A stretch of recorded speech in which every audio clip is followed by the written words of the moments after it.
do pop in and say hello whilst I drink my coffee. Oh, it's nice. Nice cup of Java.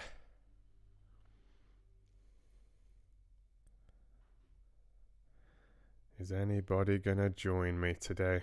Don't think so. Think I'm gonna be here on my own all afternoon, reading stories to myself. Here we go. Alright, refreshing the chat box now. We've got some peeps in. Oh, and the multi-stream box is working today. Nice, so I can keep that on instead. Awesome. So hello to Shannon, coming in first. Right behind is Teresa Snell. Shannon still in the lead. Olivia there, third place. Shannon still in the lead though. Colour Bright's in fourth. Mango in fifth. Brian McPhee on the outside in sixth. Holly still in the tail end of the pack at the moment. Shannon still out in the lead. Holly joining in seventh place. Wolf plays at eighth. At the back there, tail marker. Wolf plays. Can he push up? I'm not sure. Shannon still in first. Teresa in second. Olivia in third. Mango moving up the pack. Mango's moving into third place. It's an exciting start to this afternoon's book club. Anything could happen here at the races. No, Shannon was first in the chat. I can see it on my screen. Teresa was in second. Olivia was in third place. Colour Bright's in fourth. Mango in fifth. Brian McPhee in sixth. Holly coming in seventh. And Wolf taking up the rear in eighth place. Oh, and there's a late starter. Miss Leonite chasing. Miss Leonite's chasing at the back there, pushing and shoving. Anything could happen this afternoon. Hello, everybody.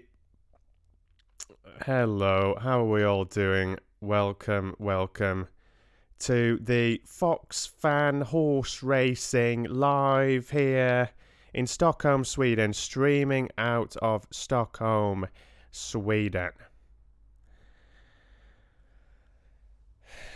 And Logan joins. The race has already finished. And then Logan decides to leave his mark and make his way slowly along the track on his own. The other Fox fans, they're already eating their hay and having a stroke, and a good pat on the back for a job well done. And Logan is still just ambling down the race course on his own. He likes to try his best. Always a little bit of a slow starter. Jake says hello from the audience. Ada's also waving hello from the crowd. Dressed in her finery today. We see her with the Duke of York. Never misses a race. Always there from the crowds. No, Teresa, you're not the winner. I'm sorry. It was a close one. It was a close, hardly fought battle. Have I missed anybody? I don't think so. Anybody else popping in the stream this afternoon? Hope we're all doing okay. We've got some nice orange text on the screen today. That's rather nice. Rather nice. Suits very well, I think, with the fox theme.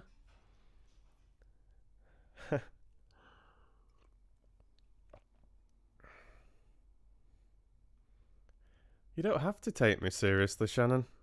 You don't have to. You can take me or leave me. No, it's not the Prince race, Teresa. It was the Fox Fan Welcome to the Stream race.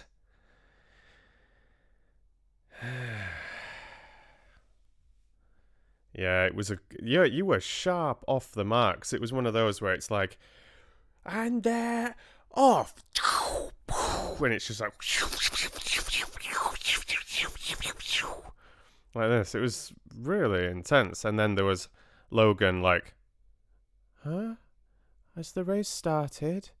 And it's like, and it's There, Shannon wins by a nose. Teresa in second. Like this, and then Logan's like, "Ah, here we go. Time to go."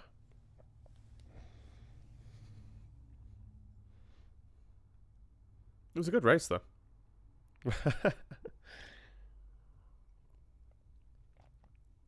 How are we feeling today, everybody? We've got a couple of readings lined up. We decided yesterday that we would kick-start things with To Marry a Prince chapter 12. Chapter 11 was a lot of fun. We read that on Wednesday. And then we're going to have some James Herriot as well, if only they could talk. Oh, hello there, Earth School. This is a fresh cup of coffee in one of Maria's Moomin mugs. I can never remember the dude's name, but he's a cool chap. A forest lover, nature lover, rather bohemian and calm. I think he sings the odd song. I'm not sure. I think so. He looks like the type.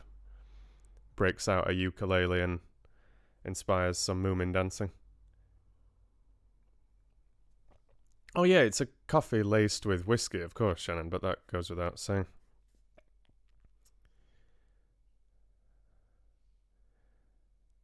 Have I missed anybody else joining today? Oh, Jake's Great Adventures is here as well, yeah. Nice to see you. Nice to see you. I'm not sure, Jake's Great Adventures. I don't know. That would be the third reading, I suppose. Because, like I said, we decided yesterday we'll start with To Marry a Prince, then have some more James Herriot. And then if we're still firing for a third reading, then we'll take it from there. I'll put it up to the general vote. I think it sounds rather nice. Oh yeah, you noticed that, Mango. I was slowly rotating the mug in front of the camera for a while whilst I was talking. I don't think anybody noticed it. You just take these kind of strange things for granted, I think. I've got you covered, Colour Brights, don't you worry. Don't you worry. I was just going to say, no one's popped in from Facebook today. Lynette was hoping to join. She'd sent me a message on Patreon just a minute ago, and I didn't have a chance to reply because I was setting up the stream. So hopefully Lynette, Miss Bookworm, gets the notification as well. And maybe Joyce will drop in as well. JB. But yeah, nice to see a Facebook friend coming in. Another tricky name for me, I'm not going to lie. Hugh Okia. Nice to see you from Facebook. And Wei Chen as well. Awesome. Another Facebooker dropping in. Nice to see you. Great stuff.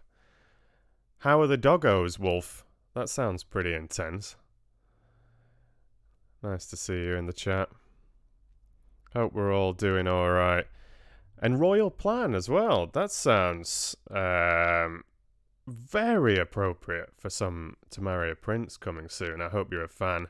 And hello to Laurie as well. Welcome, welcome, welcome. Nice to see you. Very nice. Oh, and here's Lynette. Speak of the devil, and she doth come. Nice to see you. Do you know this guy? Like, how familiar are you lot with the Moomin series? You know, there's a Japanese animation of Moomin Troll, and then you've got the original Finnish books and everything that are really beautiful. It's a classic.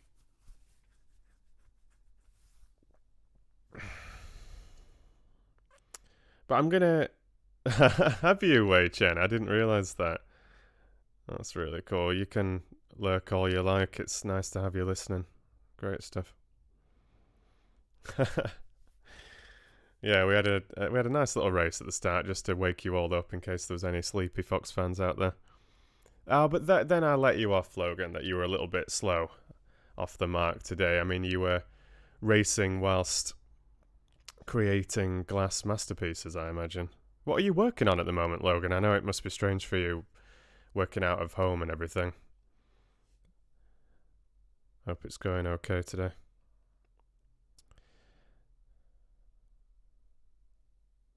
Oh, wow. Just reading about your foster dogs Wolf plays. Oh, and Laura's here again. Great. Nice to see you again, Laura. You popped in the other day. But I don't know, were you busy? Did you only pop in and out? Oh, right. Lily's got hold of the phone or the tablet or whatever. Sounds dangerous. Nice to see you, Lily. Hope you're doing good. Should get yourself back in Discord, Lily and Laura. We were saying that we missed you. It'd be nice if you could join us again. Alright, I'm gonna crack on with the reading. We had a super long intro chat yesterday, so let's try and kickstart things a little bit quicker today. And then there's a better chance that we can have a third reading. I really hope you enjoyed yesterday's stream, whether you were here live or whether you watched it on the replay. I thought Pride and Prejudice was a lot of fun, and we had a couple of great chapters from The Witches as well. It's a absolutely bonkers story, but I think it's a lovely read, so I'm hoping you're finding it a pleasant listen as well. It seems to have been quite a popular one. Alright, I'll have one more sip of coffee whilst it's still warm, and then I'll crack on with chapter 12 of To Marry a Prince. Hope we're ready and comfortable. Whatever you're up to today. So I'm full screening again. I'm already full screen. I can't see the chat. So if there's any troublemakers, the mod squad, you'll have to take care of them. It's over to you. It's over to you in the studio.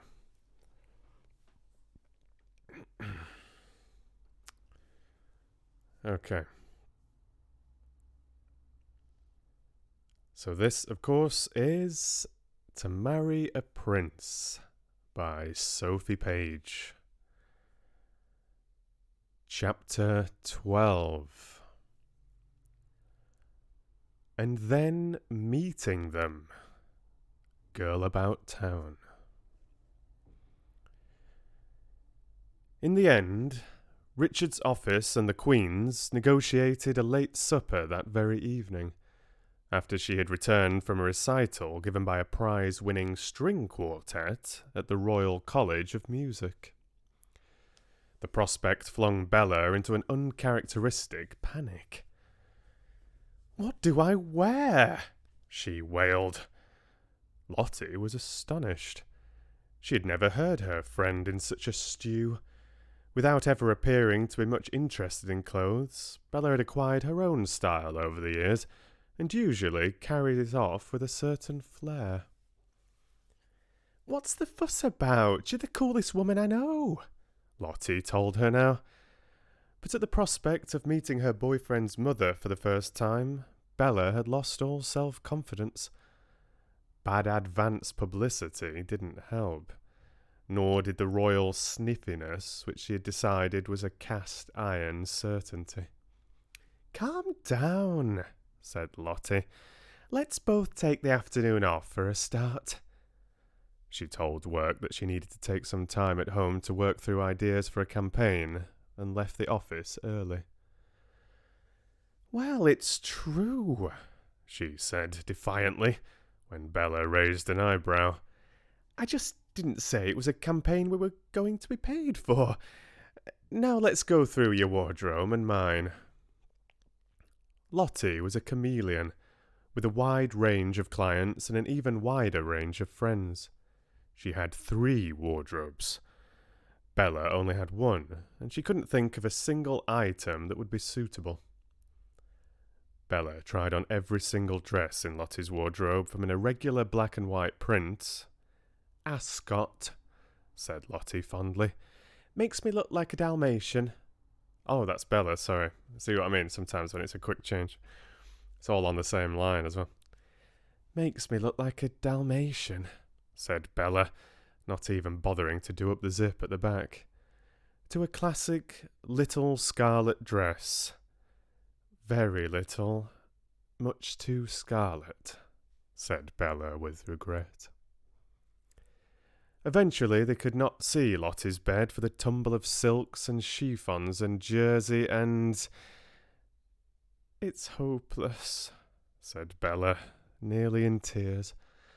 "I'm just not comfortable in your clothes, and the only thing that I have that's remotely formal is the ghastly suit my mother bought me." "Go and put it on," urged Lottie. "It might be better than you think."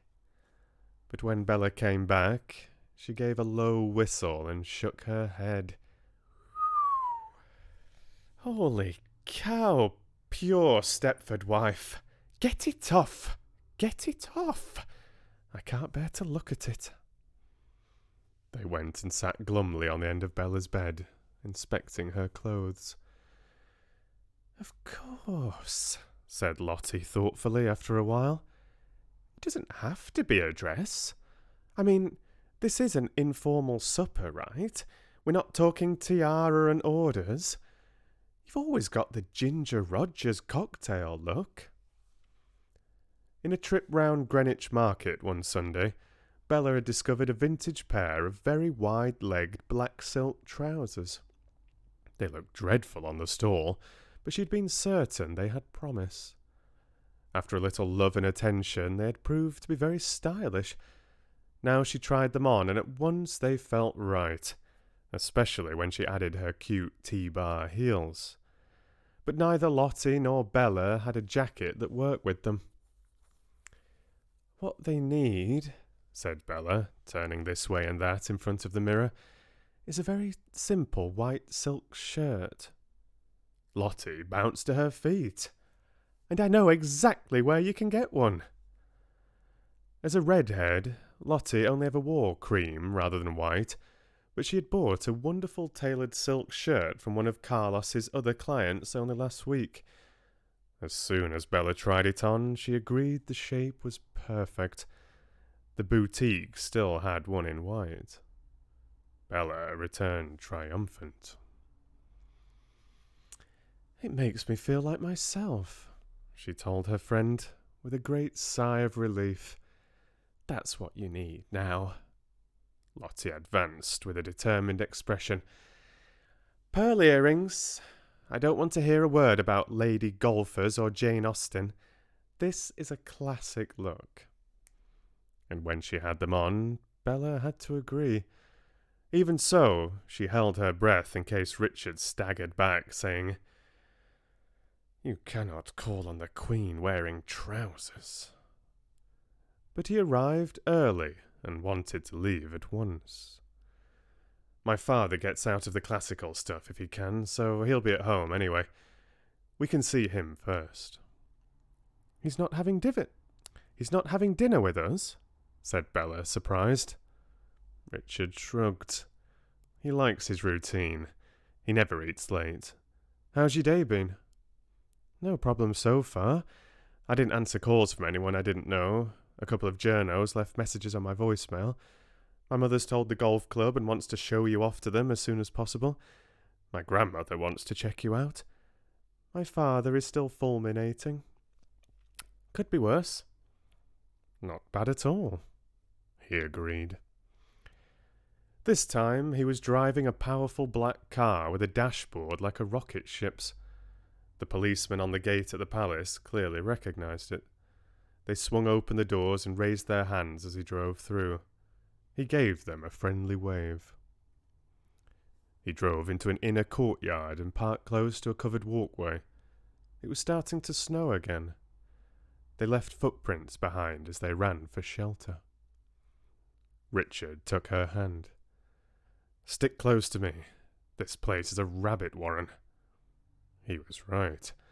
They went into an 18th century bit, all wooden floors and polished banisters, through a service corridor that might once have led to kitchens which now seemed to be office accommodation, and then up and down so many little half staircases that Bella's head started to spin. But then the portraits got grander, and marble columns started to appear. The public rooms, with thrones and so forth, for investitures, dinners, and occasions of national importance, Richard said conscientiously. Lots of pictures of battles and men in uniform. He stopped in front of one epauletted grandee. Leopold, the Prince Consort. It's his fault I have this damn great nose. He's wearing the uniform of a British field marshal. He studied Leopold with some affection. In fact, he really was a soldier, so he was more entitled to wear uniform than most of the other old mountebanks. He fought against Napoleon for the Tsar, though he was rather keen on the French before Napoleon decided on world domination. It was always said that he brought a touch of French style to the court, balancing the excesses of George IV. It sounded as if he was talking about a friend. Bella wondered what it would be like to know your ancestors in such detail. She didn't know anything about any of hers beyond her grandmother's. She said so. It's easy enough to find out if you're interested. I've been to several family history centres. Fascinating places. I might do that one day, said Bella, not meaning it. He took her up another staircase and down a corridor. Bella had half expected flunkies in knee breeches, or at least maids, to be flitting about. But the only people to be seen were on the walls. The portraits were smaller here, though, and there were more women. Queen Charlotte by Watts, 1850 or so. She got plump like her father and rather sententious, but she was very racy in her day. Had several flings as a teenager. But Leopold seems to have calmed her down. Richard moved on. Her daughter, Virginia, also by Watts. She was rather dreamy and poetic, but she knew her own mind. Defied her mother, turned down a Danish prince to marry an American, and went to live in Charleston.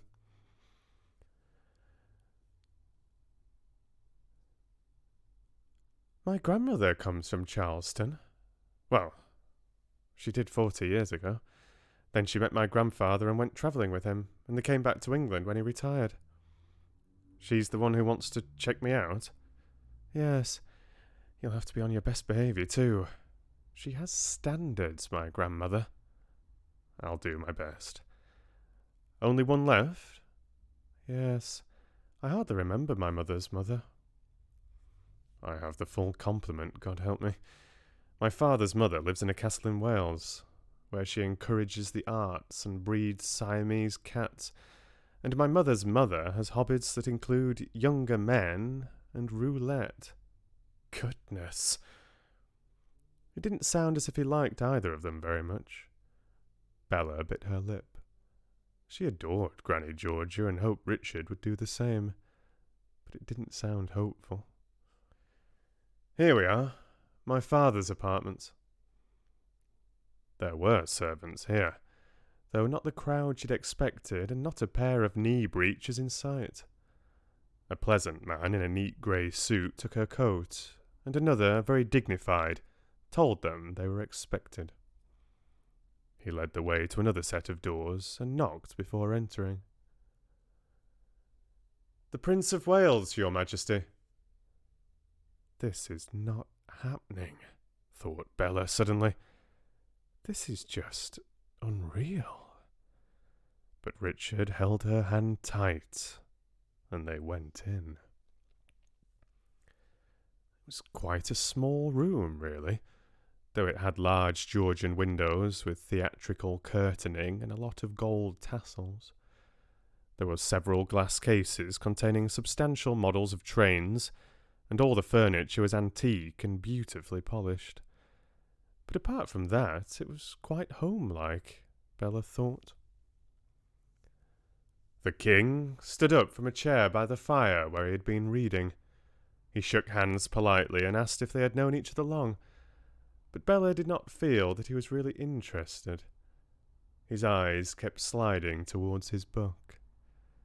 He offered them a drink, but seemed relieved when they both refused. He took Bella over to one of the glass cases in the corner, which enclosed some sort of structure with 2 huge wheels and a lot of moving parts. She had no idea what it was or was designed to do, and admitted her ignorance. The king beamed. "It's the engine of HMS Sphinx, a revolutionary steam paddle boat of the mid-19th century, designed by John Penn. The original is in the Institute of Mechanical Engineering here in London. He became their president, you know. Are you familiar with the Institute?" Bella had to admit she wasn't. Pity. Very good place, very good. Sometimes go to lectures there. They are building our future, Miss Greenwood. Engineers always find solutions." He showed her a couple of the train after that, and Bella couldn't dredge up any more intelligent comments on them either. She thought he was glad when they left. Though Richard said, "He took to you," sounding surprised. Bella was doubtful. "Really?" "Yes, really. He talked. He showed you the models. Normally it's painful introducing him to new people, but he liked you. He'll be a lot more relaxed next time now that he knows you. You'll see." He said a courteous goodbye to the king's servants, and they walked to his mother's apartments. There were a lot more signs of life in this corridor.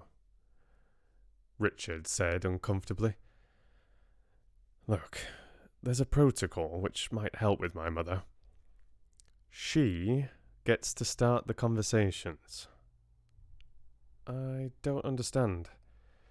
He stopped striding down the red-carpeted corridor and drew Bella into a window embrasure. One of the men standing at the next door started forward, but Richard shook his head, and the man fell back. "Do you know about Fanny Burney?" "Who?" "Fanny Burney, 18th century novelist, daughter of the Master of the King's Music. Anyway, she did her time at court because the Queen wanted conversation." He seemed to be searching his memory. "She told Fanny that she had great difficulty in getting any conversation because she commonly not only always had to choose the subject, but also entirely support it. And the form hasn't changed since. The Queen picks the topic. Got it?" "Got it," said Bella. "Just for tonight, until she's got over her bait. Normally she's fine." "I'm sure she is." Bella could feel her heart sinking lower by the minute. To disguise it, she said brightly, "Did Fanny enjoy her time at court?" Richard was matter of fact. "Hated every minute." Bella glared. "Thank you very much for the encouragement." He squeezed her fingers. "You'll be fine. Remember, you're not going out with my mother. You're going out with me." But either Queen Jane had got over her ill humour, or else she was very good indeed at hiding her real feelings. She could not have been more welcoming. "My dear, what a pleasure," she said, kissing Bella on the cheek. "Richard never tells us what he is doing, so it is a great relief to find that he has a private life." Richard stood like a rock and said nothing. The Queen's rooms were charming, with great bowls of flowers in every corner, and some fine modern paintings. Not a hint of gold tasseling or steam engines, thought Bella, and the Queen didn't mention her husband, though she did say that the evening's music had been very modern, and she was glad to be home. "We'll eat at once. You must be very hungry. We're in the small salon, quite informal." She led the way to a dining room, where, as far as Bella could see, places had been set for at least 4 courses. Now, tell me where you met my son." So Bella told her, and the Queen laughed a good deal at the story of the collapsing ivy. "I'm glad Richard had the good sense to stay and rescue you. Do you find you have a lot in common?" "Bella is Finn Greenwood's daughter, Mother. She's very adventurous." The Queen looked worried. "Oh dear. Do you sail, my dear?" "I'm afraid not." "Then don't let my son persuade you to try it. He has been wanting to go ocean racing since he was a child, and of course it's out of the question." "Is it? Why?" The Queen bit her lip and did not answer. It was left to Richard to say with heavy irony, "The safety of the heir to the throne must be assured at all times. Isn't that right, Mother?" To Bella it sounded as if they were quoting an official document. The Queen clearly thought the same. "That's not quite fair, Richard. Your father and I obviously don't want you to put yourself in danger." He sighed and said tonelessly, "Of course." She turned to Bella and said, a bit too brightly, "What do you do, my dear?" So Bella explained about her research into fish in the Indian Ocean and her new job in forestry research. "And what are you doing now? Spending time at home with your parents?" Here we go, thought Bella. Dirty linen, one pile, on the table now, quick smart. She said, "No, Ma'am. I'm living in London with a friend and doing a temporary job. My parents are divorced." "Oh, dear," said the Queen, and to Bella's surprise went on, "Was that very difficult for you? Broken homes can be so disorientating for the young." Bella said, "Actually, I never really felt I had my feet on the ground until my mother married my stepfather. He's a solid citizen, which my father isn't, and more importantly, he's always there when my mother needs him. My father is just as likely to be up a mountain or in the middle of the desert somewhere." The Queen leaned forward. "How interesting. Didn't you miss your father?" "If your father's an explorer, you kind of get used to it." "Yes, I suppose you do. I hadn't thought of that. And are you an explorer too?" "I wanted to be," admitted Bella, "but I don't think I have the temperament somehow." The Queen smiled at her suddenly. It was a real smile, full of fun and a sort of intimacy. Briefly, she looked very like Richard, Bella realized. Startled, she found herself smiling back, without reservation. "I think you are a wise young woman. I look forward to getting to know you better." In spite of all the courses, the meal moved along briskly. Bella couldn't face cheese or the delicious-looking chestnut and meringue pudding, and was starting to look hopefully at Richard for a signal that he was okay to go when the Queen rose to her feet. "Let us go and tidy ourselves, my dear." Richard stood up. "Oh, for God's sake, Mother." The Queen raised elegantly shaped eyebrows. "Language, dear?" He waved that aside. "Hasn't this charade gone on long enough?" The Queen stiffened. "Charade?" she said icily. Very like Richard, thought Bella. He gestured wildly. "Quite informal. 3 different wine glasses and 4 courses for a simple supper. What are you playing at? Putting Bella in her place right from the start?" "Richard!" The Queen sounded genuinely shocked. He said to Bella, "Don't be fooled by this We are so pleased that Richard has a private life, Guff.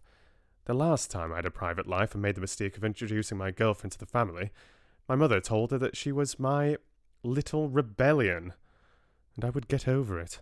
Isn't that right, Mother?" The Queen looked away, as if he had not spoken. "Come. Oh.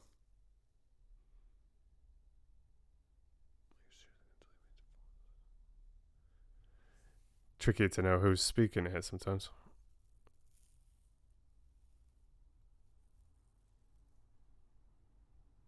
"Come, Bella." He was almost savage. "Are you seriously going to leave me to port and cigars on my own? Get real." "Bella and I want some girl time alone, dear. If you don't want port and cigars, get them to make you a chocolate milkshake," flashed his mother.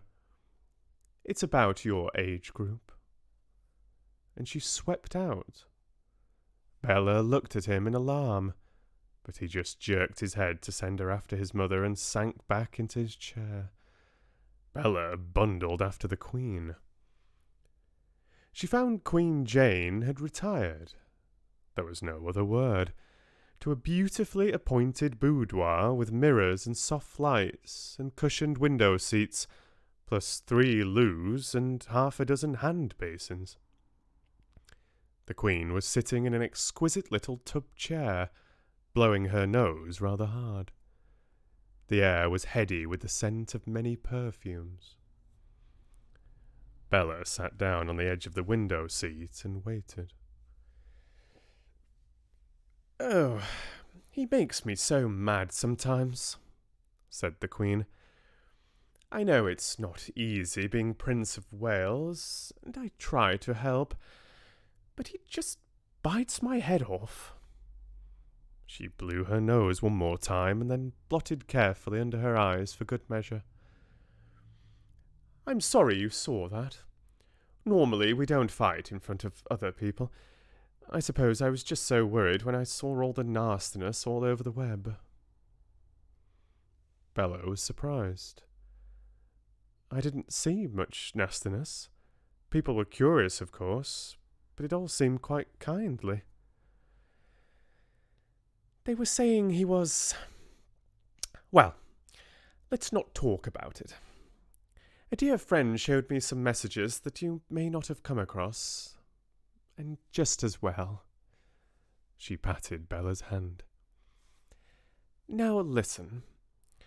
Richard won't like me saying this, but you're going to need some help. The press was bad enough in the old days, but now, with the web and all those social networking sites, it's just out of control. I think you need a mentor, someone you can call any time that you have a problem." "Thank you," said Bella, "but my flatmate is in PR, and she's been pretty good at guiding me up to now." Queen Jane looked relieved. "Oh, that's good. So there's really only one protocol to worry about." Bella was non-committal. The Queen laughed. "I see Richard has been telling you that what he thinks of protocol. I don't blame him, really. It must seem very artificial to your generation, but it eases the wheels with a lot of people of different ages and from different cultures if you just tell them what the rules are." "I suppose I can see that." "Good. I will ask a good friend of mine to call you and talk you through it. Lady Pansy helped me when I came here as a bride. She's utterly reliable and very kind. You will like her." The Queen stood up, went to the mirror, fluffed up her hair, and tidied her makeup. "I'm glad we've had this talk.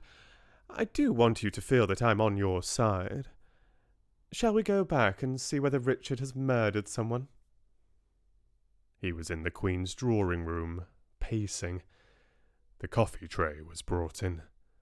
Both he and Bella refused a cup, but they sat dutifully making conversation about books and the weather until the Queen had finished hers. Then Richard leaped to his feet, and they said their goodbyes, and were gone. On their way to the car, he said, "Have you had enough of me tonight?" Bella gave him a naughty look. "What do you think?" At once he lost his impatient frown and bellowed with laughter. "Thank God for you, Bella Greenwood," he said when he could speak. "You might just turn me human again." "Right. Where? Back to the flat or my pad?" "The palace?" she said doubtfully. "God, no. I hate the museum. My flat in the Camelford house. George and Nell both have apartments there, and so has my grandmother for when she leaves Wales and comes to London. But we don't interfere with each other, and you won't see them." "Fancy it?" "Yes." "Good."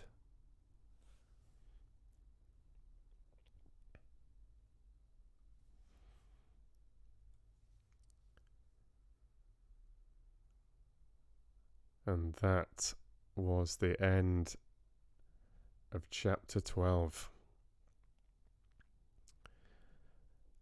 Hope you've enjoyed it, Fox fans. How are we doing there in the chat this afternoon?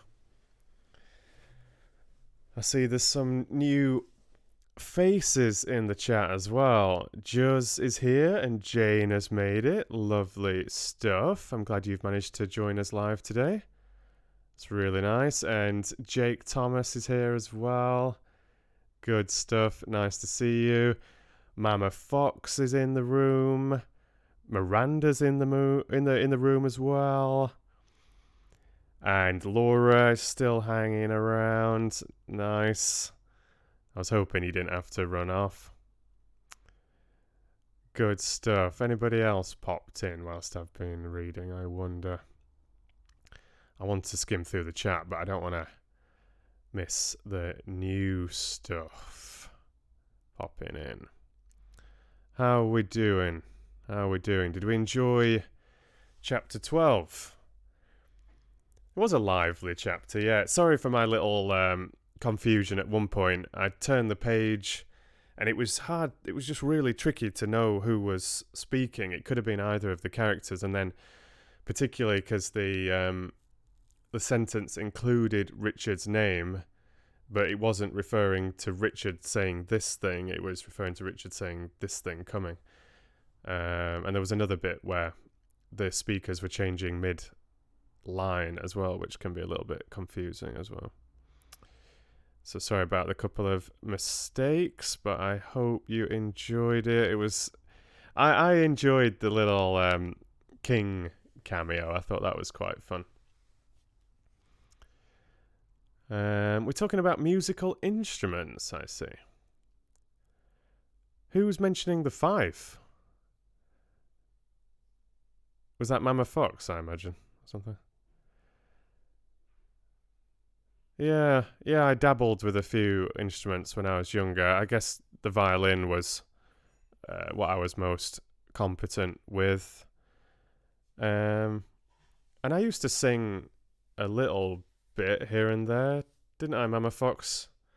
Like when I remember when we were still in the old flat, like I was in the school choir sometimes and in a couple of orchestras with the violin and things, but I've not played for many years.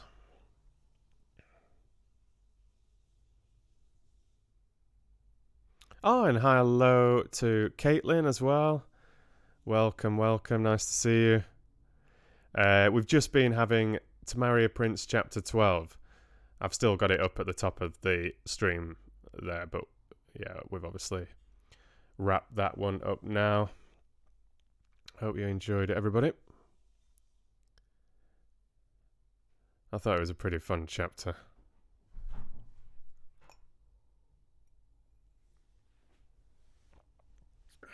I'm just having a little moment's rest there. Oh, is Jake having to head off? Oh, Jake's Great Adventures. Yeah, we've got 2 Jakes in. Take care, Jake. Have a good one. Hope you're doing alright. Take care. I was thinking that, Wolf. I've never done... Okay, I've sort of done a little bit of live singing, haven't I? Sort of. A long time ago. It was like 18 months ago or so. I think I did sort of my own version of Far Over the Misty Mountains Cold from The Hobbit. That was before I'd got the webcam, though. I had a little play with that, and I've like messed around with like a little bit of a Lord of the Rings song here or there, but nothing properly. But yeah, I was thinking about that today actually, because a couple of you have been mentioning the Lord of the Rings songs. It could be fun. Oh, and hello to Tora Tiger as well. Nice to see you. Very nice to see you. The trains were unexpected. Which trains?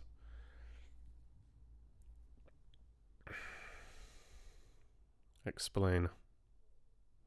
Oh, we're talking about Renaissance fairs. Is that how the trains are coming up there?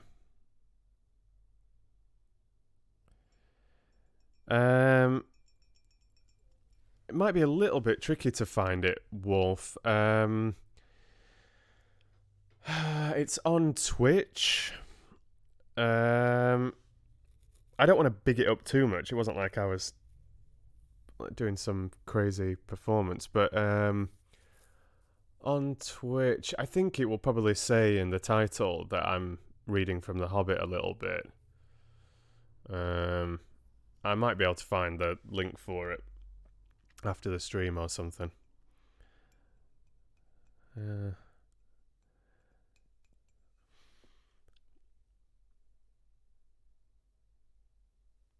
Yeah, it's not on this channel. I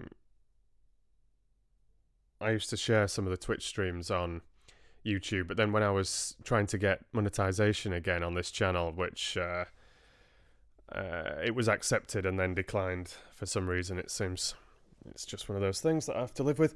But yeah, so I did have a few of the Twitch streams here on YouTube, but I removed them because I was thinking that was one of the reasons that they declined the monetization at one point, because YouTube doesn't want unedited streams from other platforms shared here, you know. But I removed it and it was still declined, so. Oh, but I mean, I have sung... Yeah, that's true. Yeah, I have sung from the Lord of the Rings live, actually. I totally forgot about that. I don't know how I could forget about that. Yeah, chapter 1 of book 2 of the Lord of the Rings. I'm just closing the chat 1 second. Yeah, I used the live stream. That was through Twitch also, but that was one of the ones that was actually saved on this channel, not one of the old channels.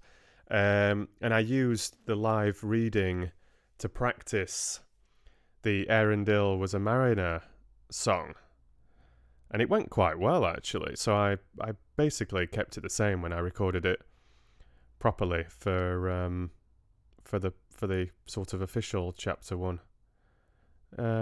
It's such a long song, that though. It's the longest so far, apart from Aragorn in the first book, but I don't sing that one. I just have him sort of having a bit of a melody to the story, because I thought it suited better than singing it. It wasn't necessary for that particular one.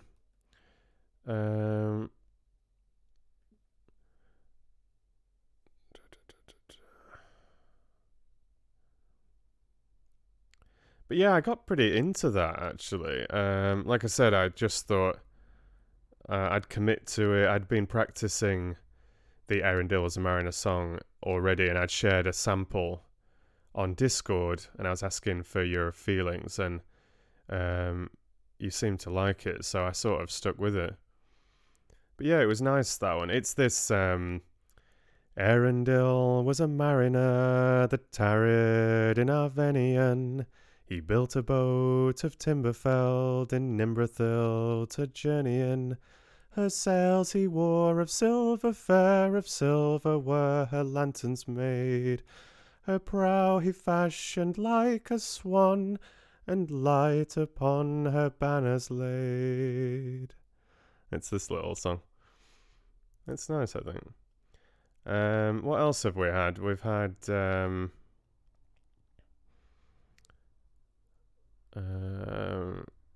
I'm not at all warmed up for singing, and I'm not sat in the best posture either.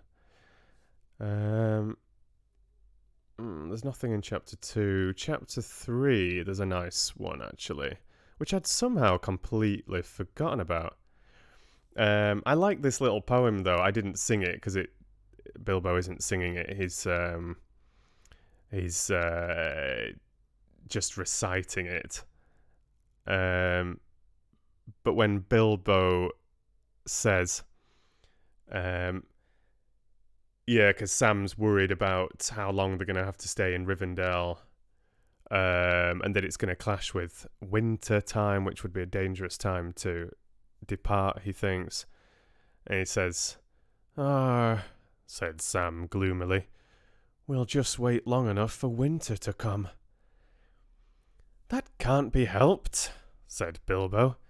It's your fault partly, Frodo, my lad, insisting on waiting for my birthday. A funny way of honouring it, I can't help thinking. Not the day I should have chosen for letting the SBs into Bag End. But there it is. You can't wait now till spring, and you can't go till the reports come back. When winter first begins to bite and stones crack in the frosty night, when pools are black and trees are bare, 'tis evil in the wild to fare. But that, I'm afraid, will be just your luck. I am afraid it will, said Gandalf. We can't start until we have found out about the riders. And then Bilbo rather sadly sings of times passing and adventures of old, and knowing that his days are sort of numbered now that he's had to give away the ring and he's lost that magical power, although it was obviously thinning him and slowly tainting him. I sit beside the fire and think of all that I have seen, of meadow flowers and butterflies in summers that have been, of yellow leaves and gossamer in autumns that there were, with morning mist and silver sun and wind upon my hair. I sit beside the fire and think of how the world will be when winter comes without a spring that I shall ever see. For still there are so many things that I have never seen. In every wood, in every spring, there is a different green. I sit beside the fire and think of people long ago, and people who will see a world that I shall never know. But all the while I sit and think of times there were before. I listen for returning feet and voices at the door.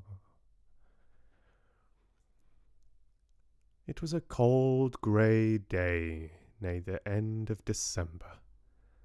The east wind was streaming through the bare branches of the trees, and seething in the dark pines on the hills.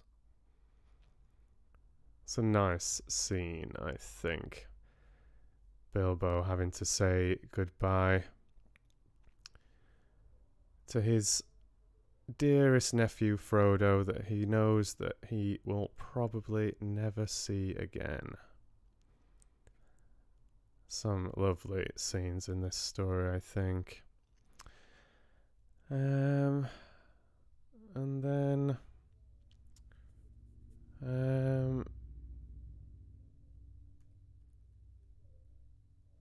there's no more in that one. Oh, I forgot about the Elven song as well in the first chapter. I don't know if I can remember how to pronounce all this. I did do a little bit of research at the time, so I think I got some of it right. Probably not all of it, but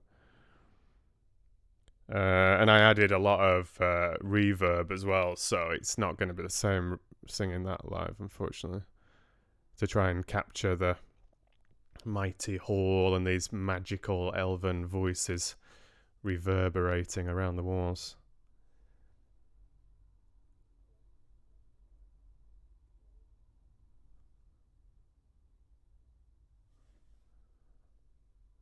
But you can listen to it in the first chapter. I won't be able to do it justice. It was better with the reverb and everything. It was quite cool, I think. Gimli's song was a popular one. I added a lot of reverb to this one as well. But this one, I was really trying to read it with just a hint of a Scottish accent as well, or sing it with a hint of a Scottish accent, which I've never tried before as well, so it was quite difficult though. But this whole, the world was young, the mountains green,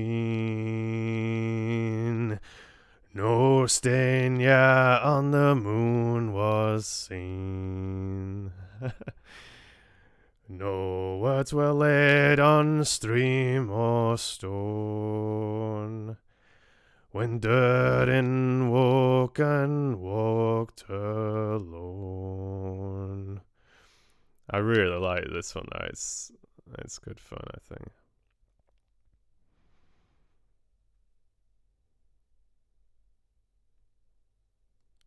Unwearied then were Durin's folk, beneath the mountains music woke. It's such an epic scene that I think. I could just so picture him standing there in the darkness and these mighty halls now empty and forgotten, resonating with the dwarf's voice as he sings of his mighty people, sadly long fallen into ruin after Durin's bane being awoken in the deep halls of Khazad-dûm. It's a lovely little section, though. And then we have Legolas's little song as well.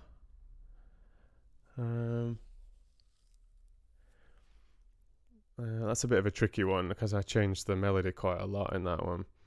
And Frodo's song, I think a lot of people seem to enjoy.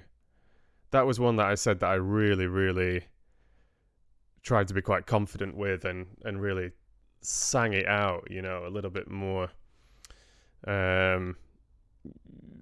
More emphasis on singing rather than just adding a melody to the words. It was nice though.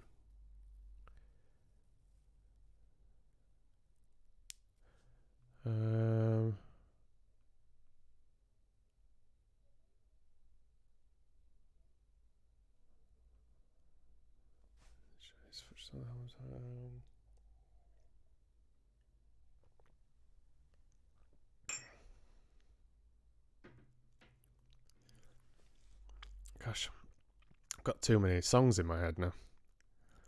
Let me come back to the chat. How are we doing, guys? I'm sorry I was getting carried away there, but I was thinking you wouldn't mind me messing about a little bit.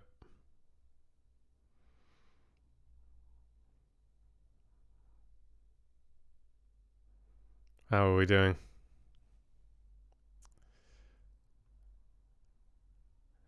Some people have had to head off, I see. Was that Wolf having to head out?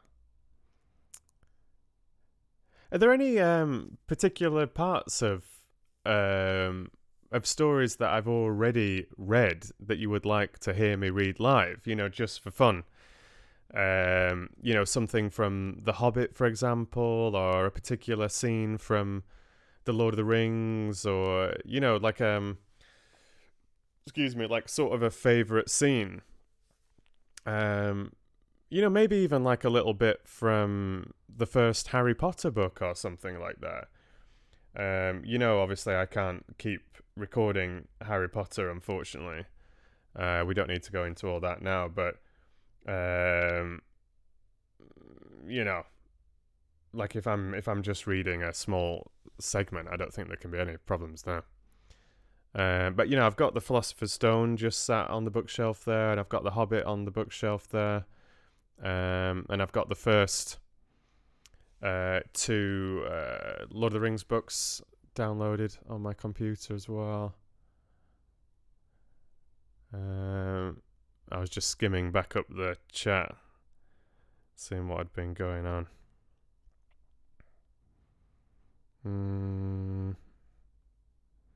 Just give me a second. I'm catching up. Just a second.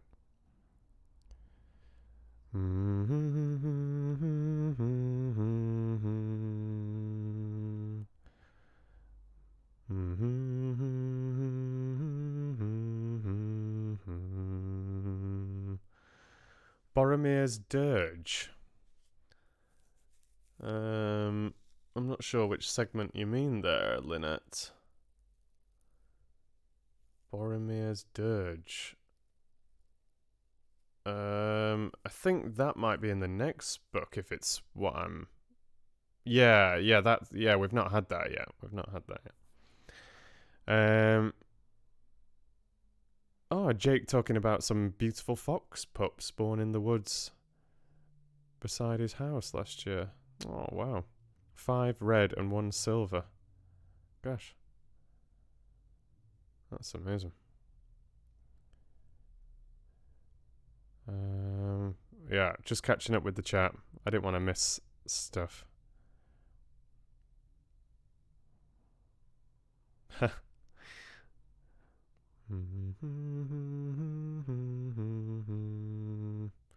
And tell me what I should read next as well. I've technically got James Herriot lined up next, but just because I was messing around with, you know, sort of singing a couple of songs from Lord of the Rings, I was just curious if there was like any favorite bits that you would like to hear. I get really into it, you know, like I was obviously just taking things easy here. I wasn't getting into full song mode or anything, but it's really fun revisiting like kind of favorite bits for myself. I mean, as well, like I don't get bored reading the same bit over and over, especially if it's a part that I've really enjoyed. Oh no, I wasn't reciting from memory. I've got the PDF on the screen. You know, I've got the downloaded books on my computer. That would be impressive, though. Goodness me.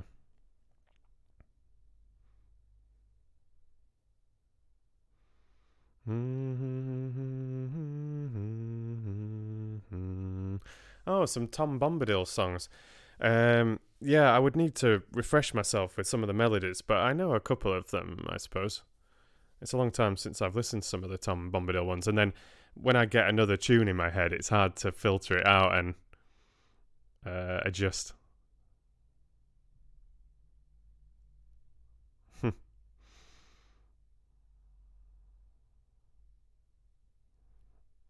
Gimli's song was really cool. I really enjoyed that.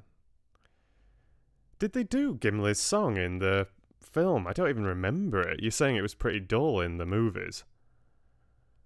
Gosh, that's if they did a small extract. I don't even remember it, so I imagine it wasn't too exciting.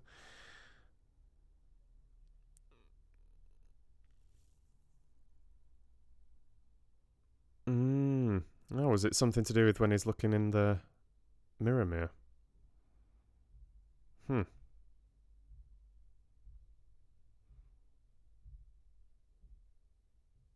Someone's banging upstairs.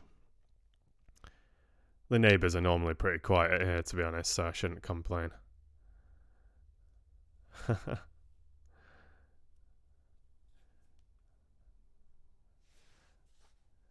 Harry Potter Dobby, Laura mentions. Yeah, gosh, I've not done Dobby for ages. Dobby.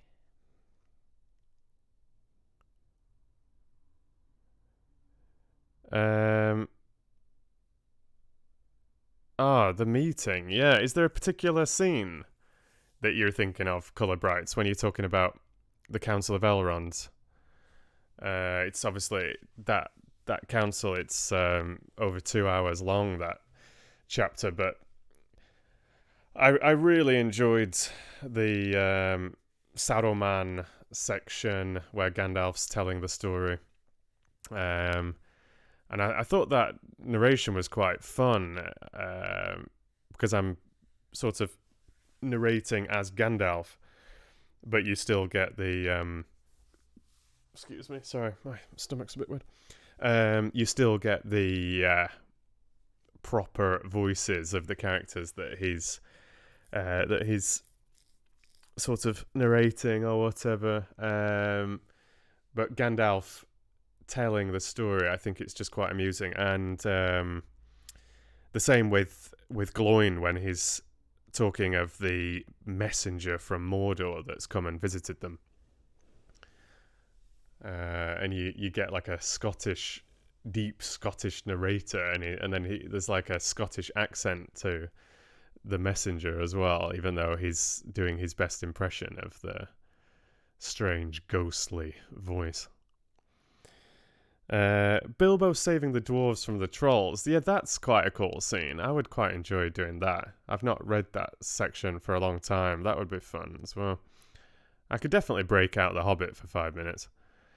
Yeah, I hope it's still fun, even if I'm jumping around just reading random things. It's fun for me, anyway. Yeah, and that's a nice scene, Tora Tiger. Yeah, the chapter 5 when they go to Diagon Alley in the first Harry Potter book. I think that's really, really, really nice. Yeah, I loved doing that chapter. You know, I was very new to things at that point, and even new to Harry Potter, of course, with it only being the 5th chapter of the first book. And my equipment was much worse back then, and everything, and editing was worse and everything. But I really enjoyed it, and I think that was the first time I was sort of just building a little bit of confidence with the character voices as well, or a little bit more confidence. I mean, I'd obviously experimented with things when I was doing The Hobbit and bits and bobs, but we'd got the goblins. I was getting more comfortable with Hagrid, and there's just a lot going on, like with Ollivander, getting the robes. Yeah, there's a few really nice sections there, I think. It's a lot of fun. But Colour, yeah, you're talking about when they're sort of talking about whether you can destroy the ring. It's very different in the film to the book, actually, that scene. You know, Gimli gets up and smashes the ring with his axe, which doesn't happen in the book. They're much calmer about things. And Gimli doesn't even speak in that scene. It's all Gloin, with him being the elder of the dwarves. It's very formal. So Gimli's just sat beside him quietly, and Gloin is doing all the talking. But Boromir, he's still talking about whether they can use the ring and everything. But it's quite different. Much extended and quite different.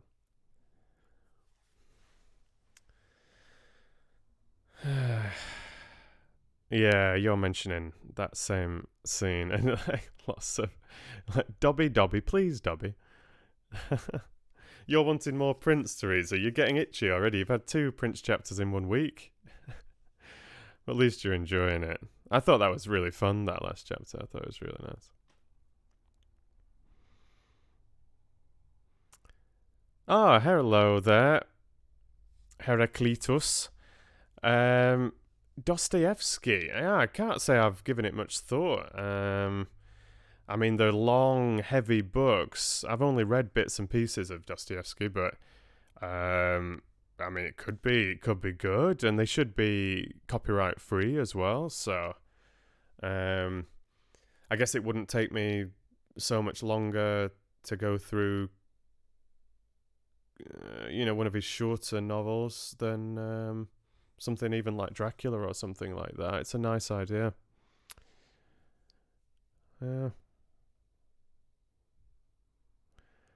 Yeah, it's so funny that Colour Brights, because the whole "you cannot simply walk into Mordor." It's not even in the book, that line, but it's such a good book. It's such a good line in the film. So hats off to them. Like sometimes the movie makers, movie writers, they really sort of capture the essence of a fantastic scene from a book, and they can make it special in their own way. Even if they're changing the text, they can do it in a very, very smart way. And I think that's one example where that line has become so iconic. Same with the whole, and my axe and my bow and all these things. Like, it's not in the book, but it works really well, and it sort of captures the feeling of the scene. When that scene, if you include Elrond actually finishing that scene off in the next chapter, those whole things, it's spread out over like 2 or 3 hours of audio, so you just can't be doing that in a film. But and they make a completely separate scene of Gandalf and Saruman, and you don't see Gandalf and Saruman fighting like they do in the film. They're always putting extra action in the book. Gandalf's just telling the story and saying that Saruman is basically just laughing at him, like he's got this new ring of power that he's forged for himself, and he's called himself Saruman, the Ring Maker. And Gandalf just knows that he's going to be overpowered, but we don't actually see it or have it described in any detail. And then Gandalf's just saying that he's been held hostage up on Orthanc for, we don't even know how long, but probably weeks at the very least. Just out, exposed. So, Hagrid, good times. Oh, I miss Hagrid. Sam is the closest that I get to unleashing a bit of Hagrid these days, and a couple of other like little random Shire characters and things. Oh, and hello to Katie Bug as well. I didn't even see you'd popped in, Katie. I'm so sorry. I've been, a couple of people, I think you might have even mentioned it before, with the Sam and the Troll song. That was good fun as well. But yeah, I was so focused on just reading through the chat that I missed who was saying what. So hello to Katie, if I didn't welcome you into the stream earlier. Very nice to see you. I know, I was thinking the same, Olivia, with the spoilers. I think it's really nice that you're chatting about the stories, but sometimes we need to not forget that some people are first-time listeners to some of the stories that I'm reading, so just be careful with those spoilers, please.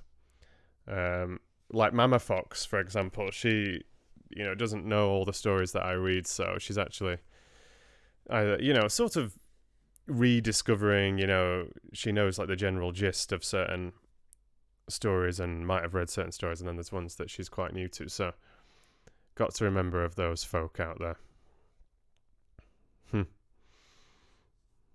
You're getting worried about the boy who shall not be named.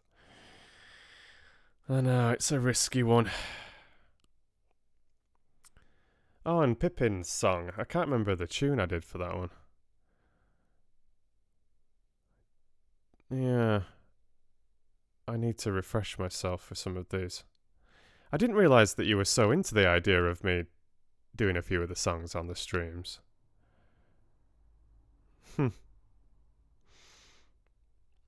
Pippin's song.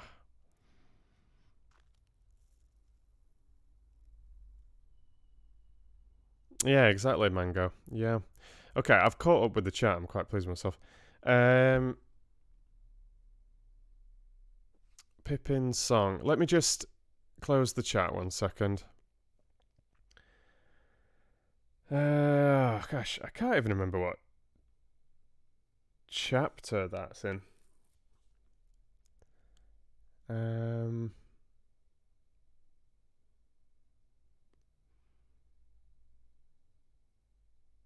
hmm.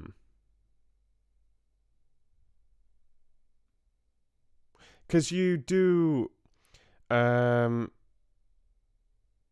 yeah, you don't mean Pippin in the bath song. You mean the ever ever on kind of. I forgot what its sort of official name is, or at least what they named it for the movies. I'll see if I can hunt it out. Shannon just drops the whole Lord of the Rings plot there, yeah. Ah, and don't you remember that bit where Sam puts the ring on Frodo's finger, and he says, will you marry me, Mr. Frodo?" And they live happily ever after. It's so sweet. I mean, Frodo's invisible, and Sam can't see him for most of the marriage, but perhaps that's the very thing that helps them to survive so many years of marriage, keeping a safe distance.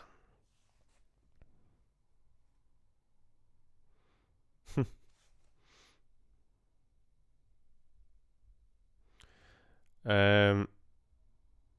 Oh, is that the song that you're talking about? Wait, let me just clear this up before I go hunting. Do you mean Pippin's bath song, or do you mean the one that Pippin sings in the film? Which I think is described more as the hobbits singing it, but I know it's one that Logan really likes. That's why I was getting drawn to it.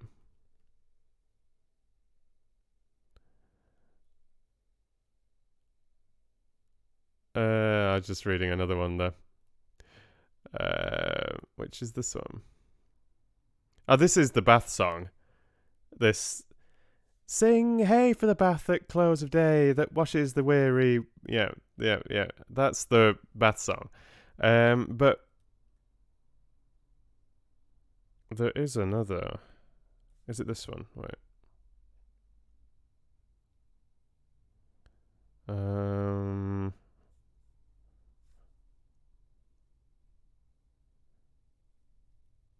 No. There's so many. There are so many songs. It's unbelievable. Oh, now we've got to Tom Bombadil with the first song that he does. The Hey doll, merry doll, ring a dong dillo, ring dong, hop along, fa la la the willow. Tom bom, jolly Tom, Tom Bombadillo. Half hopeful and half afraid of some new danger, Frodo and Sam now both stood still. Suddenly, out of a long string of nonsense words, or so they seemed, the voice rose up loud and clear and burst into this song. Hey, come, merry doll, derry doll, my darling. Light goes the weather wind and the feathered starling. Down along under hill, shining in the sunlight, waiting on the doorstep for... Oh, I forgot how it goes now. Waiting on the doorstep for the cold starlight. I can't remember how that bit goes. There my pretty lady is, river woman's daughter, slender as the willow wand, clearer than the water. Old Tom Bombadil, water lilies bringing, comes hopping home again. Can you hear him singing? Hey, come, merry doll, derry doll and merry-o. Goldberry, goldberry, merry yellow berry-o. Poor old willow man, you took your roots away. Tom's in a hurry now, evening will follow day. Tom's going home again, water lilies bringing. Hey, come, derry doll, can you hear me singing?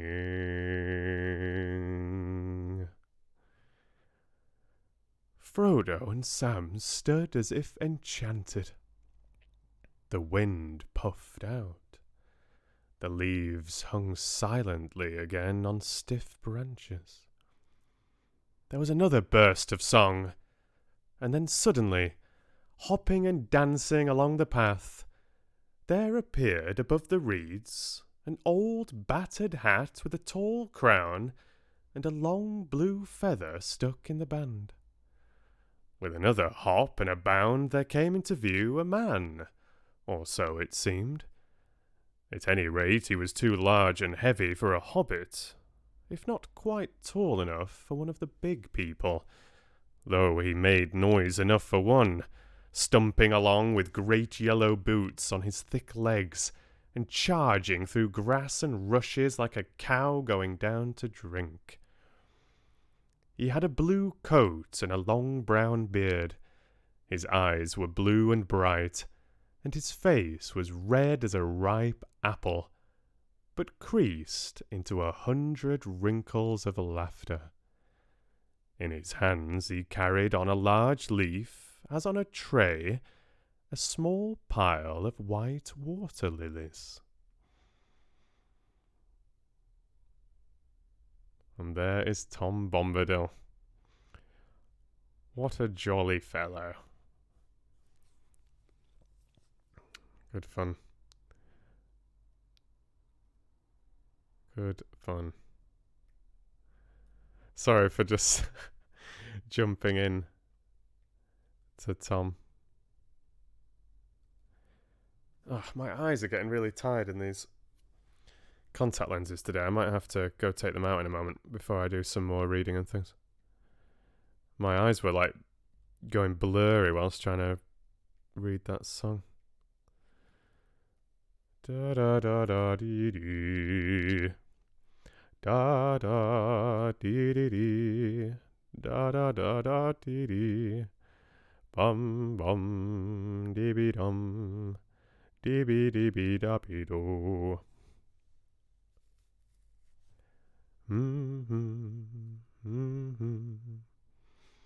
Yeah, this is the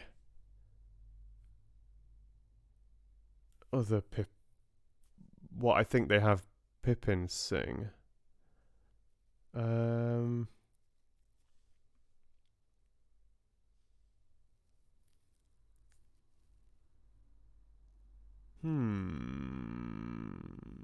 Or is it? I'm not sure. This one that... Yeah. The, Upon the hearth the fire is red one. Upon the hearth the fire is red. Beneath the roof there is a bed. But not yet weary are our feet. Still round the corner we may meet a sudden tree or standing stone that none have seen but we alone. Tree and flower and leaf and grass, let them pass, let them pass. Hill and water under sky, pass them by, pass them by. Still round the corner they may wait a new road or a secret gate. And though we pass them by today, tomorrow we may come this way and take the hidden paths that run towards the moon or to the sun. Apple, thorn, and nut and slow, let them go, let them go. Sand and stone and pool and dell, fare you well, fare you well. Home is behind, the world ahead, and there are many paths to tread. Through shadows to the edge of night, until the stars are all alight. Then world behind and home ahead, we'll wander back to home and bed. Mist and twilight, cloud and shade, away shall fade, away shall fade. Fire and lamp and meat and bread, and then to bed, and then to bed. The song ended. "And now to bed, and now to bed," sang Pippin in a high voice. "Hush," said Frodo. "I think I hear hoofs again."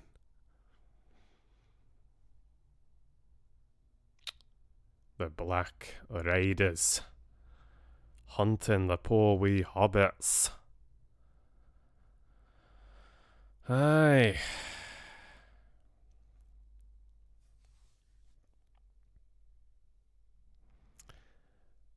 Yeah, I wondered if you meant the one to Denethor that they use in the film. Yeah, that's what I was trying to suggest earlier. But there's also the Pippin Bath song as well that I just started one sentence from. Dee dee dee dee da da dum, da dooby dooby dooby doo, da dooby dooby dooby schnoo. Yeah, but we've not got to that song yet. The whole Denethor song. So, you know. Oh, hello, Alethea. Nice to see you. Popping in. Very nice, very nice. Yeah. I just saw Andrew, and welcome to the stream, Andrew. How do I decide what tune to sing? I just go with the flow, to be honest. I just read it through a few times and see if something comes to my head. And if I'm really, really, really struggling to get some inspiration, then sometimes, I'll just listen around on YouTube and things to various songs. Like maybe I'm thinking like, oh, it'd be nice if this had a bit of a Gaelic folk song feeling, or like an English folk song feeling, or if it's like a Gregorian chant sort of feel, or whatever, really. Like I just listen to a few things generally completely unrelated to Lord of the Rings, and then just see if like a little bit of a tune comes, just like kickstart something, and then I'll like tweak it and find something that fits, basically. Something that I think that fits the words, but maybe just using, even if it's just like one like little dee dee dee, some like little bit of a tune, and I'm just like, oh yes, or like I don't know, extending a certain part of a line of the verse or something a certain way, like holding a certain note or whatever, and I'll be like, oh yeah, I could use that. So then I'll go back to the words, and like I've never directly used a melody from somewhere else, but there's all sorts of influences that are going to be floating around for sure. Oh, you're mentioning the Cat on the Moon one as well from Bree, when Frodo has to spontaneously jump on the table and try and save the day and distract the Bree folk and the prancing pony, but almost seems to cause as much trouble as it avoids as Aragorn is very keen to let Frodo know. Ah, hi there, Luke. Welcome. Yeah, it's a catchy little tune. Someone was just commenting on YouTube last night, I think, actually, that the Tom Bombadil song gets stuck in their head, which I think is very sweet.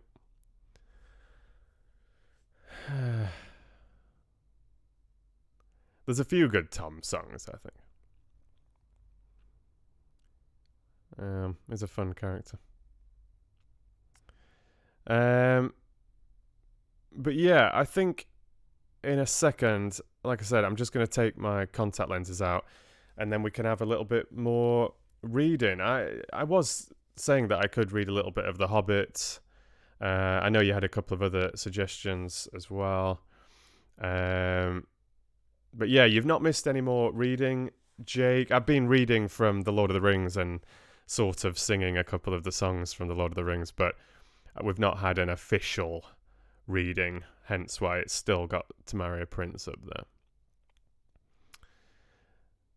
there. Yeah. I really did like Frodo's song in that second Lord of the Rings book, though. I thought that was super nice. I really, really got into that one.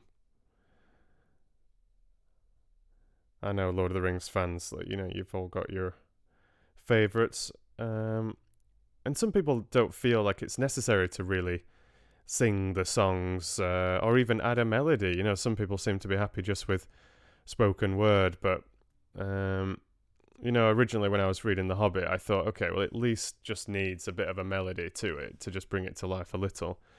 Especially when some people really don't like the songs. When they've been reading the book, they just find it very dry and, can't picture a tune to the song, and it just feels like, oh, what's the need of this? You can just skip it. But when you really, really engage with the songs, I think Gimli's song in chapter 4 of the second book, I think that's a really good example. There's a few others as well, like with Bilbo as well, where you really get a little bit of extra context. The songs are telling an extra bit of the story, they're not just something to skip over. But then I think if you can add a nice little tune, bring it to life a little bit, that really helps as well. And I totally understand why a lot of people appreciate that.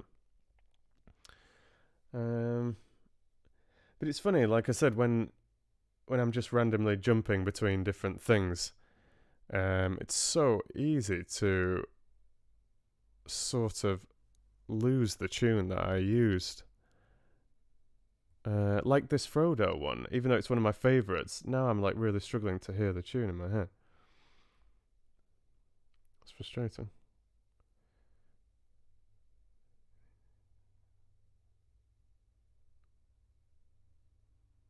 Frustrating my brain.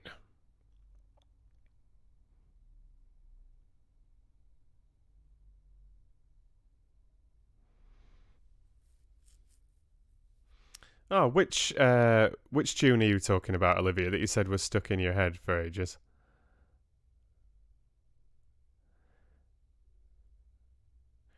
Yeah, there can be issues, Luke. I've had many issues in the past. Many issues.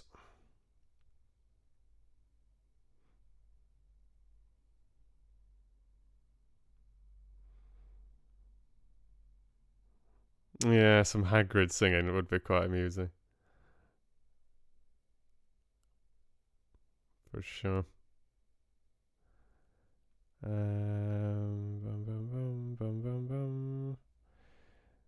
Are you talking about the troll song, Jake?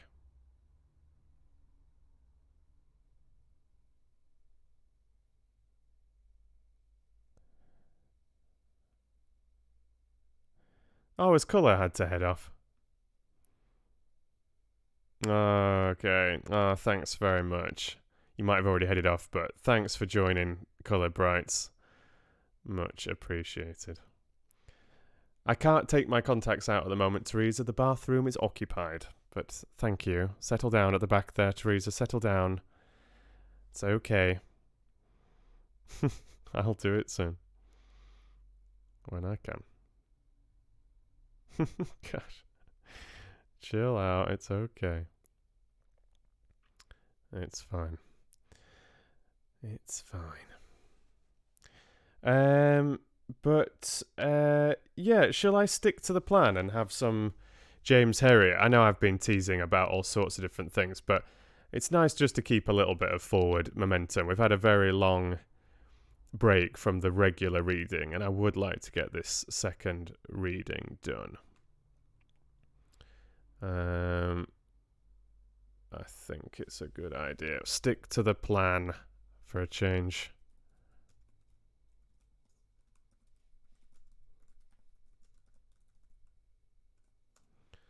And we're chapter 3. Yeah, we are chapter 3.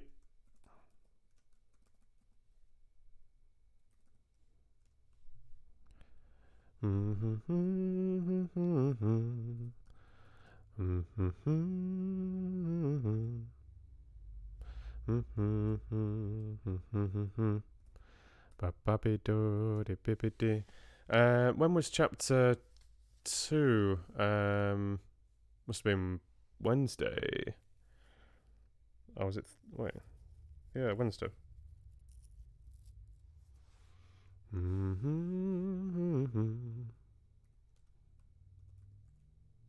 Yeah, it was, wasn't it?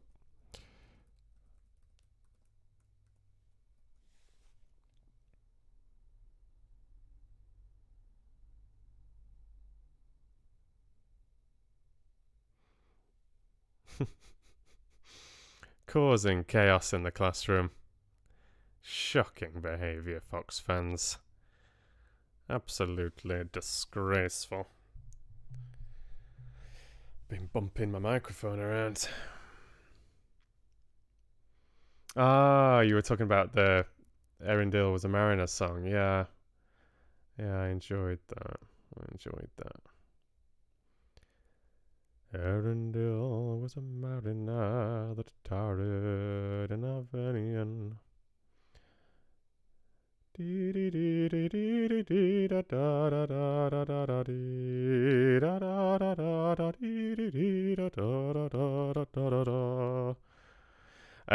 wasn't that short, Teresa, the Prince chapter. It was, I think it was 15 and a half pages, and the one that we had on Wednesday was 20, and that was a relatively long one, so it was about average.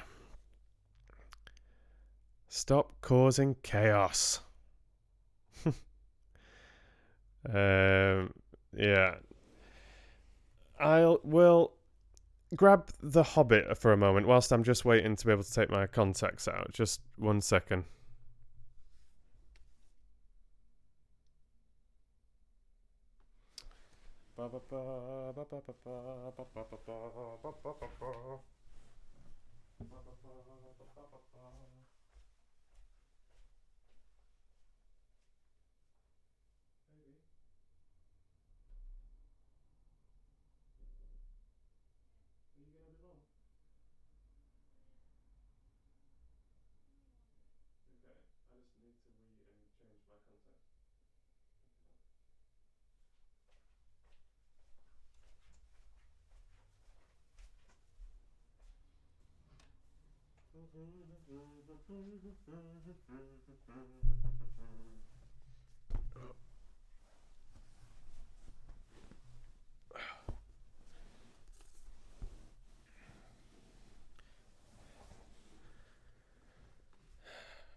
Trying to squeeze in this tiny space between the table and the sofa.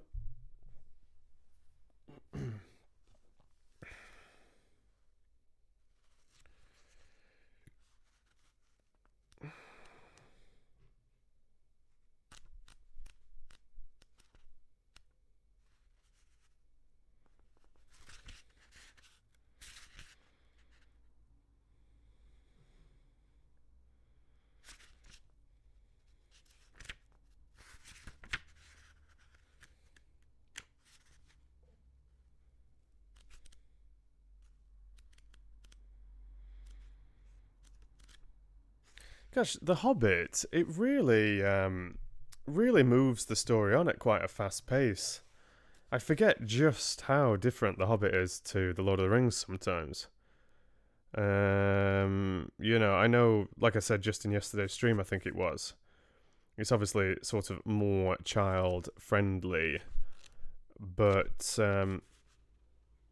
what would take The Lord of the Rings maybe 3 or 4 chapters takes The Hobbit like half a chapter, and a shorter chapter at that. They really, really move through much, much more rapidly. I was just looking at roast mutton with the mountain trolls, and that's chapter 2. I was like looking at chapter 4 at first. I'm like, oh no, it's not that. No, chapter 3. Oh, no, it's not that either. Like they're in Rivendell. They arrive to Rivendell, a short rest, in chapter 3, and it takes the hobbits in the Lord of the Rings 12 chapters to get to Rivendell, and considerably longer chapters as well. It's unbelievable. I can't believe you're still fighting with Harry Potter spells. Beautiful. Beautiful.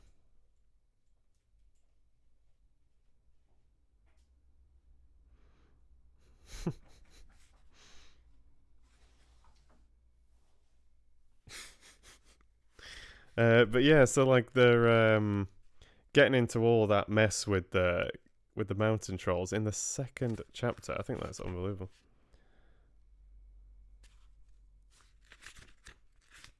It's a fun scene.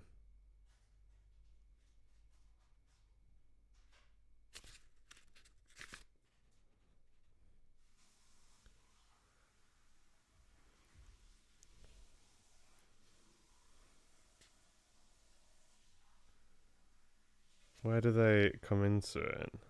Here, I think.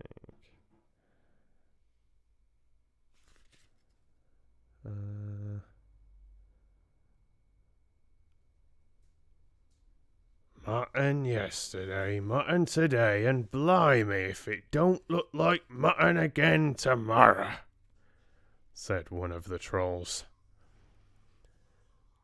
Never a blinking bit of man flesh have we had for long enough, said a second.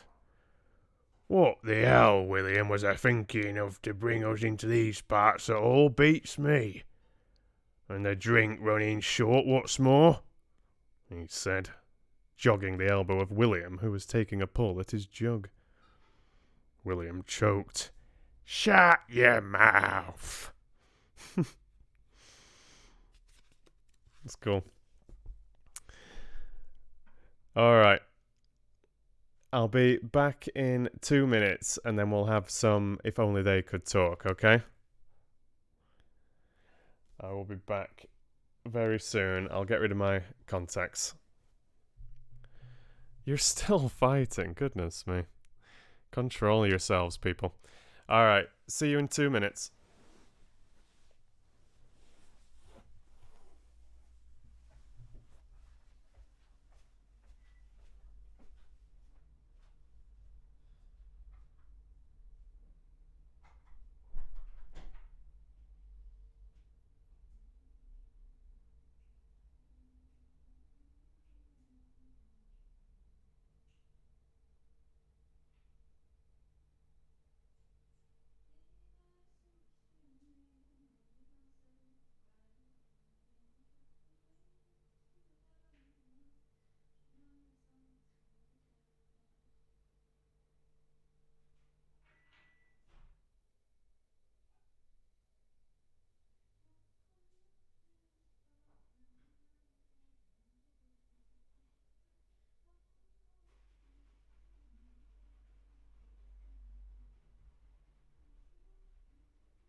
Okay.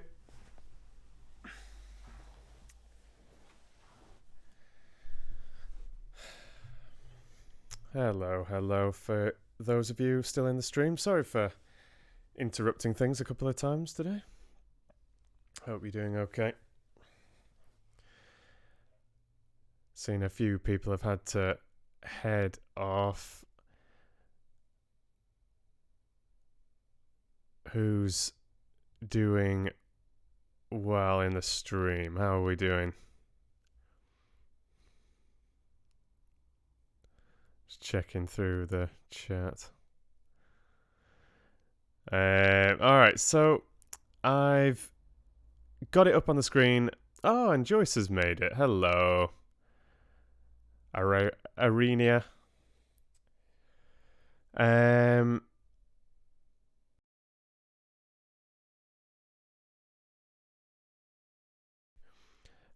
And just putting it to the vote in case you would prefer witches. I was just thinking, depending on the crowd that's here, maybe there's a bigger call for witches. But I know, of course, If Only They Could Talk has been really popular as well. There's no surprises there, is there, Shannon, at all? That is just par for the course that Teresa is being disruptive. But yeah, I was just sort of curious whether there were more votes for the witches or whether there was more votes for James Herriot. I will definitely be reading some more James Herriot. There's been a lot of people clearly enjoying that this week. Prince, To Marry Prince will be back next week. We will be moving on to chapter 13 next week. And we'll definitely be having some more Pride and Prejudice next week as well. I really enjoyed those few chapters that we had yesterday. I thought it was really fun. But yeah, I just thought I would see what's the general consensus of the room, whether it's James Herriot, because there has been a few Herriot fans, or whether it's witches.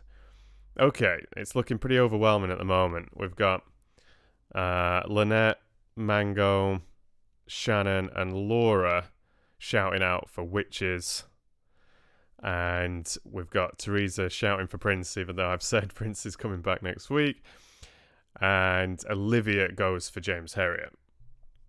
I mean, they're all good choices. Of course. Any more votes to be had? Any more votes? Say them now or forever hold your pizza. Katie also says witches. Wolf says witches. Okay. Oh, hi, Juz. I didn't know you were hanging out here quietly. You can't vote twice, Miss Bookworm. I see you. Very sneaky, thinking I'm not noticing Laura doing it also. Very, very... Or Lily. Whether it's Lily or Laura at this point, I'm not sure. Can't be writing twice. We'll have no double voting. No, thank you. No, thank you. Laurie also witches. Okay. Oh, it's overwhelming. It's absolutely overwhelming. Wei Chen. Yeah, I see you, Miss Bookworm. I'm not as slow as you think. No, sir. Alright, let me change the chat at the text box. Oh, it is Lily. My apologies. Yeah, we don't want to have to start taking house points off each other. We do not want to be removing house points right, left, and center. And you know that I will. Miss Teresa Snell, I'm looking at you. Always causing trouble at the back there. I'm going to have to move you to the front. Move you away from that troublesome Shannon, I think. Always causing bother if you're sat together at the back there. Don't know why I thought that was a good idea. Sometimes I just try and make my life a little easier, but sometimes it can make it easier in the short term, but you end up just making it much more difficult on yourself in the long term.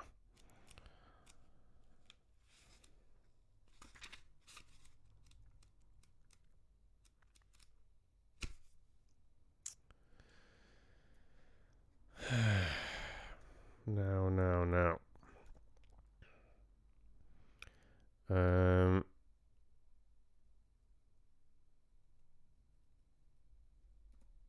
So, yeah, we did have witches yesterday, right? I'm losing track of the days. We've been doing so many book clubs. I think it was. Okay, let me type with two hands. This is going to take forever.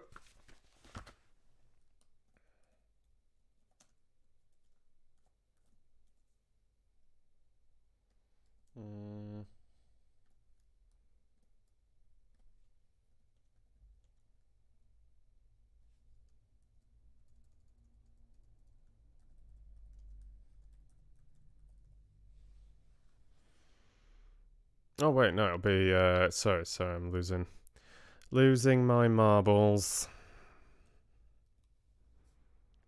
There we go. Alright.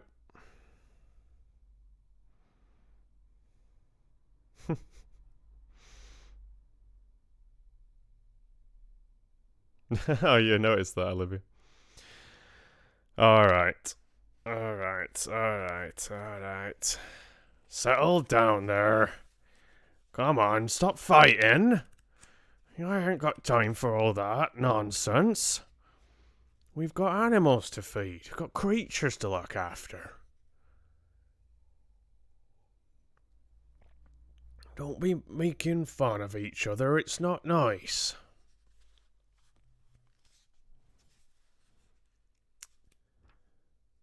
Okay.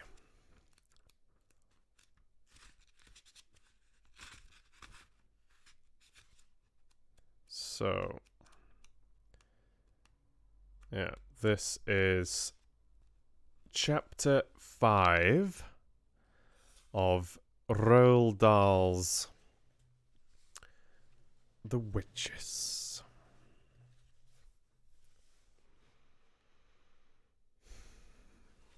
Let's try not to block my face completely with the book.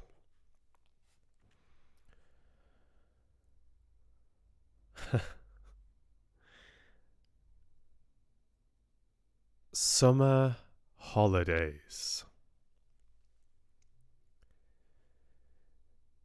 The Easter holidays came and went, and the summer term began at school. My grandmother and I had already planned to take our summer holiday in Norway, and we talked about almost nothing else every evening.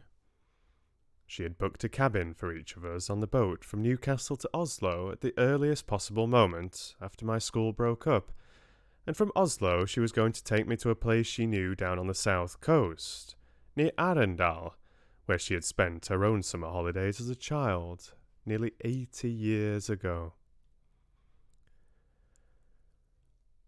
All day long, she said, my brother and I were out in the rowing boat. The whole coast is dotted with tiny islands, and there's nobody on them. We used to explore them and dive into the sea off the lovely smooth granite rocks, and sometimes on the way out we would drop the anchor and fish for cod and whiting, and if we caught anything we would build a fire on an island and fry the fish in a pan for our lunch. There is no finer fish in the world than absolutely fresh cod. What did you use for bait, Grandmama, when you went fishing? Mussels, she said. Everyone uses mussels for bait in Norway, and if we didn't catch any fish, we would boil the mussels in a saucepan and eat those. Were they good? Delicious, she said. Cook them in seawater and they are tender and salty. What else did you do, Grandmama? We used to row out and wave to the shrimp boats on their way home, and they would stop and give us a handful of shrimps each. The shrimps were still warm from having been just cooked, and we would sit in the rowing boat peeling them and gobbling them up. The head was the best part. The head? I said. You squeeze the head between your teeth and suck out the inside. It's marvellous. You and I will do all those things this summer, my darling, she said. Grandmamma, I said, I can't wait. I simply can't wait to go. Nor can I, she said. When there were only 3 weeks of the summer term left, an awful thing happened. My grandmother got pneumonia.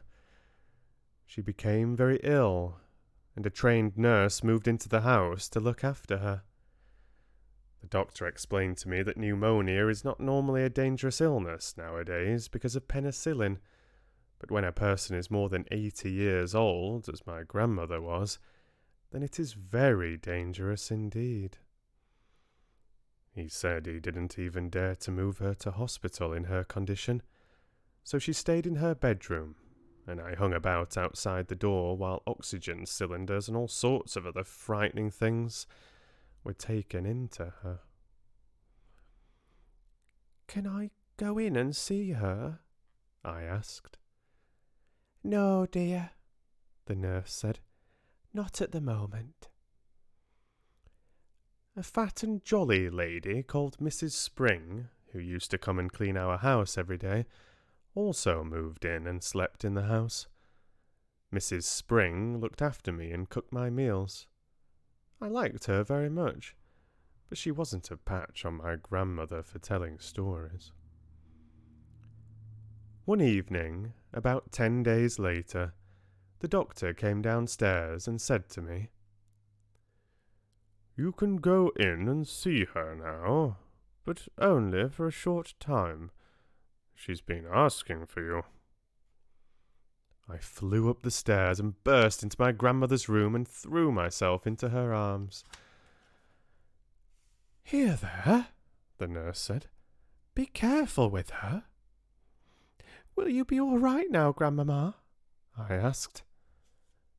The worst is over, she said. I'll soon be up again. Will she? I said to the nurse. Oh, yes, the nurse answered, smiling. She told us she simply had to get better because she had to look after you. I gave her another hug. They won't let me have a cigar, she said, but you wait till they've gone. She's a tough old bird, the nurse said. We'll have her up in another week. The nurse was right. Within a week, my grandmother was thumping around the house with her gold-topped cane and interfering with Mrs. Spring's cooking.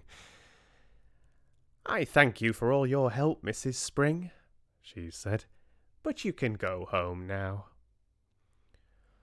Oh, no, I can't, Mrs. Spring said. Doctor told me to see that you take it very easy for the next few days. The doctor said more than that. He dropped a bombshell on my grandmother and me by telling us that on no account were we to risk the journey to Norway this summer. Rubbish, my grandmother cried. I've promised him we'll go.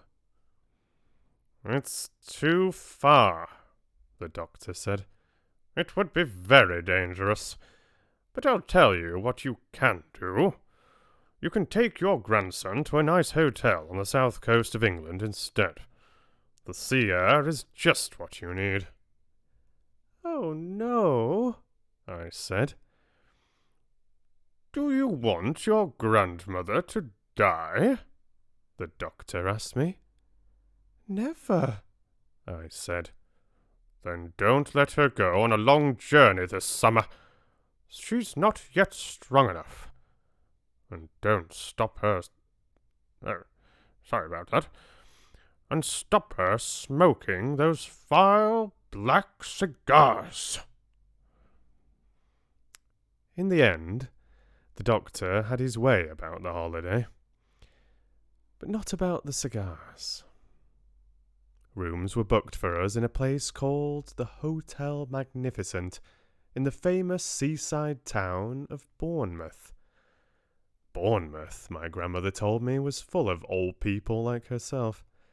They retired there by the thousand, because the air was so bracing and healthy it kept them, so they believed, alive for a few extra years.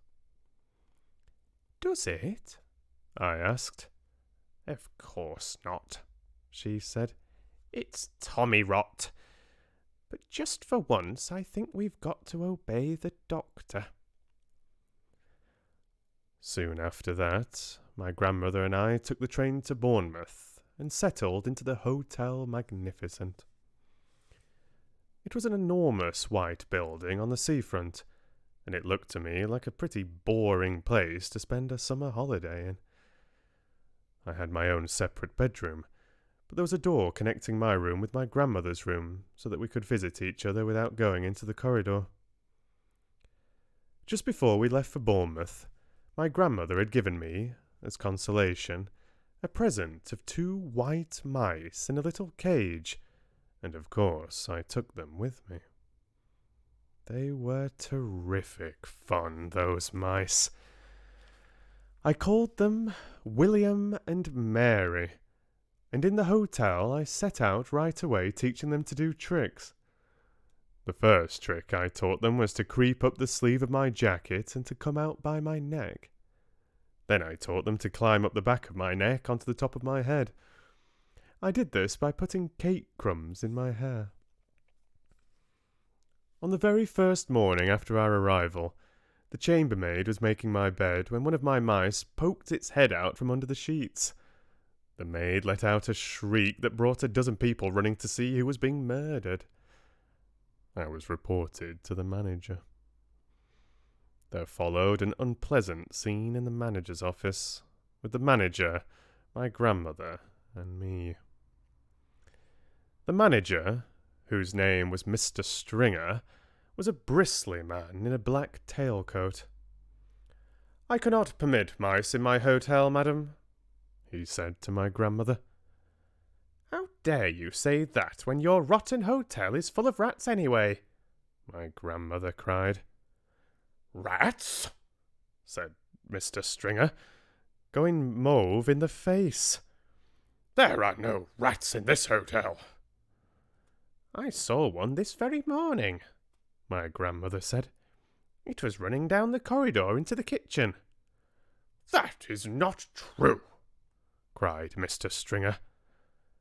"You had better get the rat catcher in at once," my grandmother said, "before I report you to the public health authorities. I expect there's rats scuttling all over the kitchen floor and stealing the food off the shelves and jumping in and out of the soup." "Never!" cried Mr. Stringer. "No wonder my breakfast toast was all nibbled round the edges this morning," my grandmother went on relentlessly. "No wonder it had a nasty ratty taste. If you're not careful, the health people will be ordering the entire hotel to be closed before everyone gets typhoid fever." "You are not being serious, madam," Mr. Stringer said. "I was never more serious in my life," my grandmother said. "Are you, or are you not, going to allow my grandson to keep his white mice in his room?" The manager knew when he was beaten.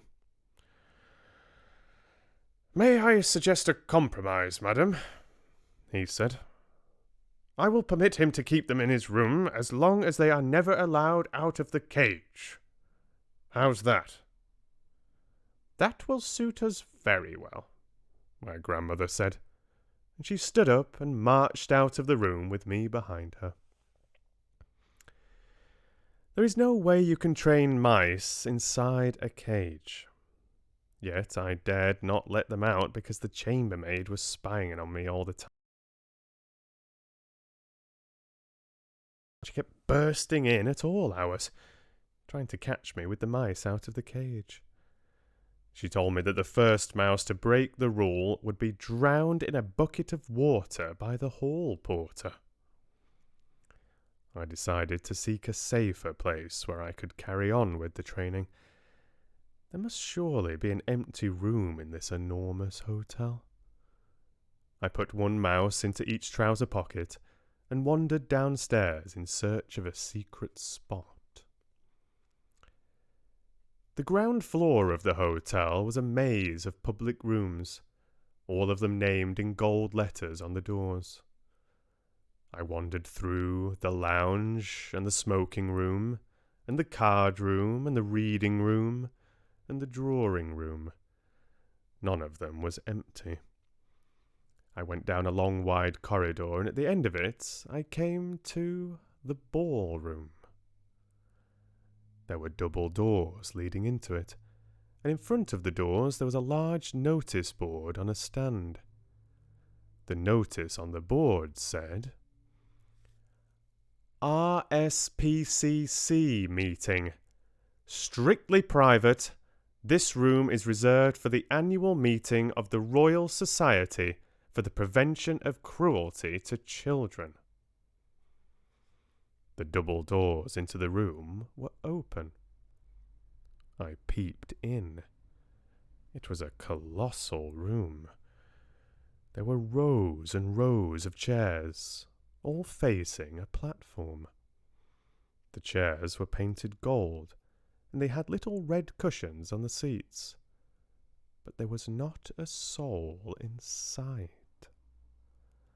I sidled cautiously into the room. What a lovely, secret, silent place it was. The meeting of the Royal Society for the Prevention of Cruelty to Children must have taken place earlier in the day, and now they had all gone home. Even if they hadn't, even if they did suddenly come pouring in, they would be wonderful, kind people who would look with favour upon a young mouse trainer going about his business. At the back of the room there was a large folding screen with Chinese dragons painted on it. I decided, just to be on the safe side, to go behind this screen and do my training there. I wasn't a bit frightened of the prevention of cruelty to the children people, but there was always a chance that Mr. Stringer, the manager, might pop his head round the door. If he did, and if he saw the mice, the poor things would be in the hall porter's bucket of water before I could shout stop. I tiptoed to the back of the room and settled myself on the thick green carpet behind the big screen. What a splendid place this was. Ideal for mouse training. I took William and Mary out of my trouser pockets. They sat beside me on the carpet, quiet and well behaved. The trick I was going to teach them today was tightrope walking. It is not all that difficult to train an intelligent mouse to be an expert tightrope walker, provided you know exactly how to go about it. First, you must have a piece of string. I had that. Then you must have some good cake. A fine currant cake is the favourite food of white mice. They are dotty about it. I had brought with me a rock cake which I had pocketed while having tea with Grandmamma the day before.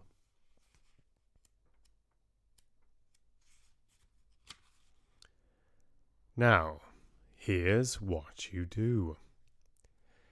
You stretch the string tight between your two hands, but you start by keeping it very short, only about 3 inches. You put the mouse on your right hand and a little piece of cake on your left hand. The mouse is therefore only 3 inches away from the cake. He can see it and he can smell it. His whiskers twitch with excitement. He can almost reach the cake by leaning forward, but not quite. He only has to take 2 steps along the string to reach this tasty morsel.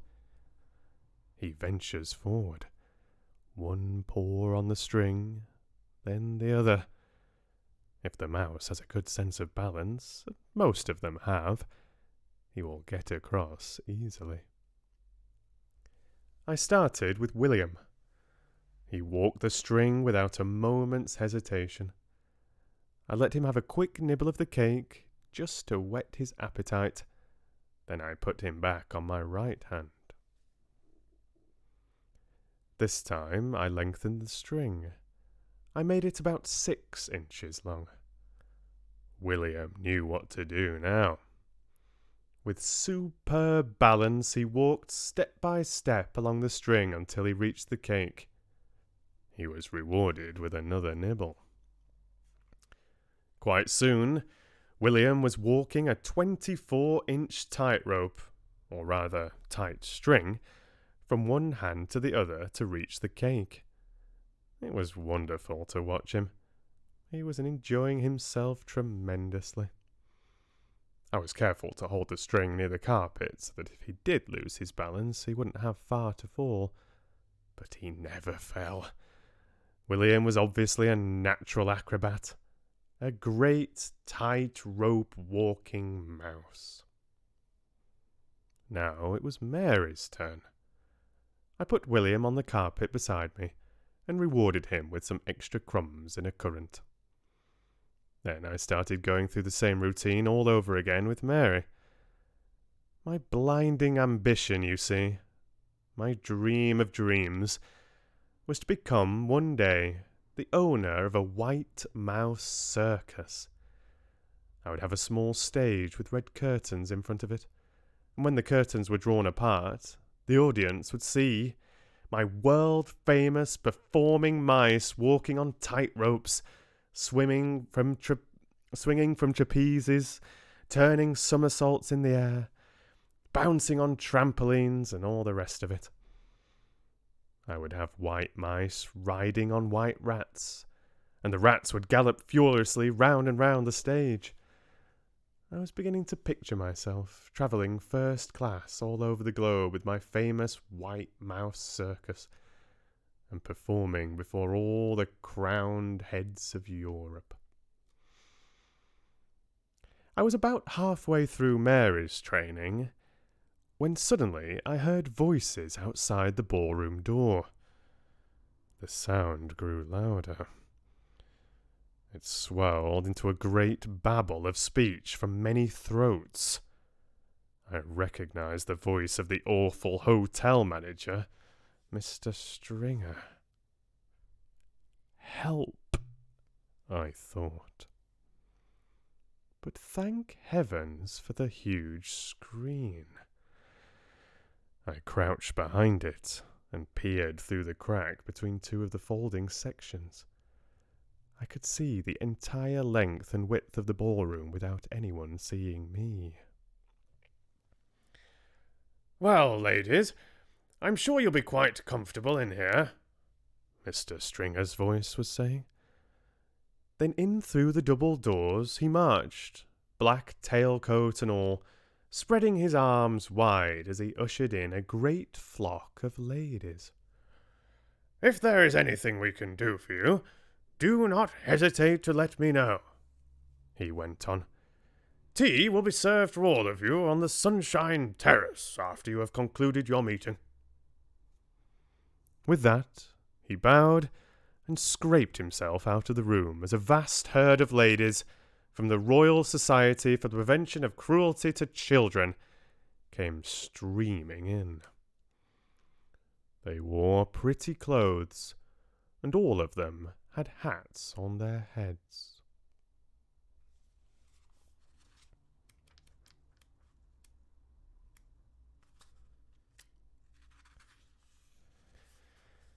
So, that's the end of chapter 5. Let's have a little recap of the pictures.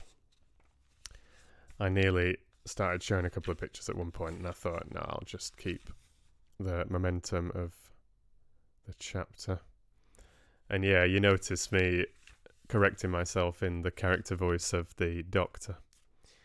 Honestly, I wasn't trying to cover it up. It was just natural, and it felt more amusing to have him apologise to you than me apologise to you, and then go back to the voice again. Here's the grandmama and the little boy, very pleased to see her. She's still a little bit weak and frail there, but she's getting better. And the nurse, doing a fine job. And then we have the boy training the mice.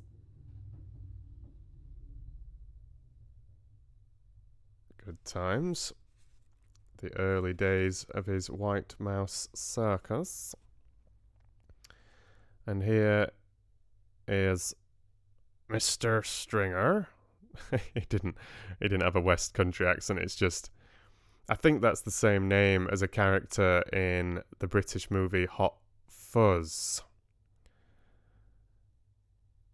The second in the Cornetto trilogy, it's called, with Simon Pegg, Nick Frost, directed by Edgar Wright. I think he's Mr. Stringer, and it's set in the West Country, you see. It's that character's played by Timothy Dalton, and he speaks rather fine English. Of course, it's Timothy Dalton. He used to be James Bond back in the day, but the rest of them have got a mix, and there's quite a lot with very broad West Country accents. And then we've got the ballroom doors here with the little sign, and the boy curiously peeping in, thinking he's found the most perfect place for mice training, you see. Most ideal. And then the beginning of the tightrope training. He's a natural born master of the art, this boy. He knows exactly what to do, and with such confidence as well. You know, when he's telling this story later in life. It's not difficult to train mice as long as you know what you're doing, and he knows what he's doing. He already knows their favourite food of currant cake, and just a few inches at a time. He sort of tricks the mice into walking the tightrope. I'm sure they're having a great time as well. Glad you're enjoying it, Fox fans. Glad you're enjoying it. Okay. On to what is technically chapter 6 of Roald Dahl's The Witches.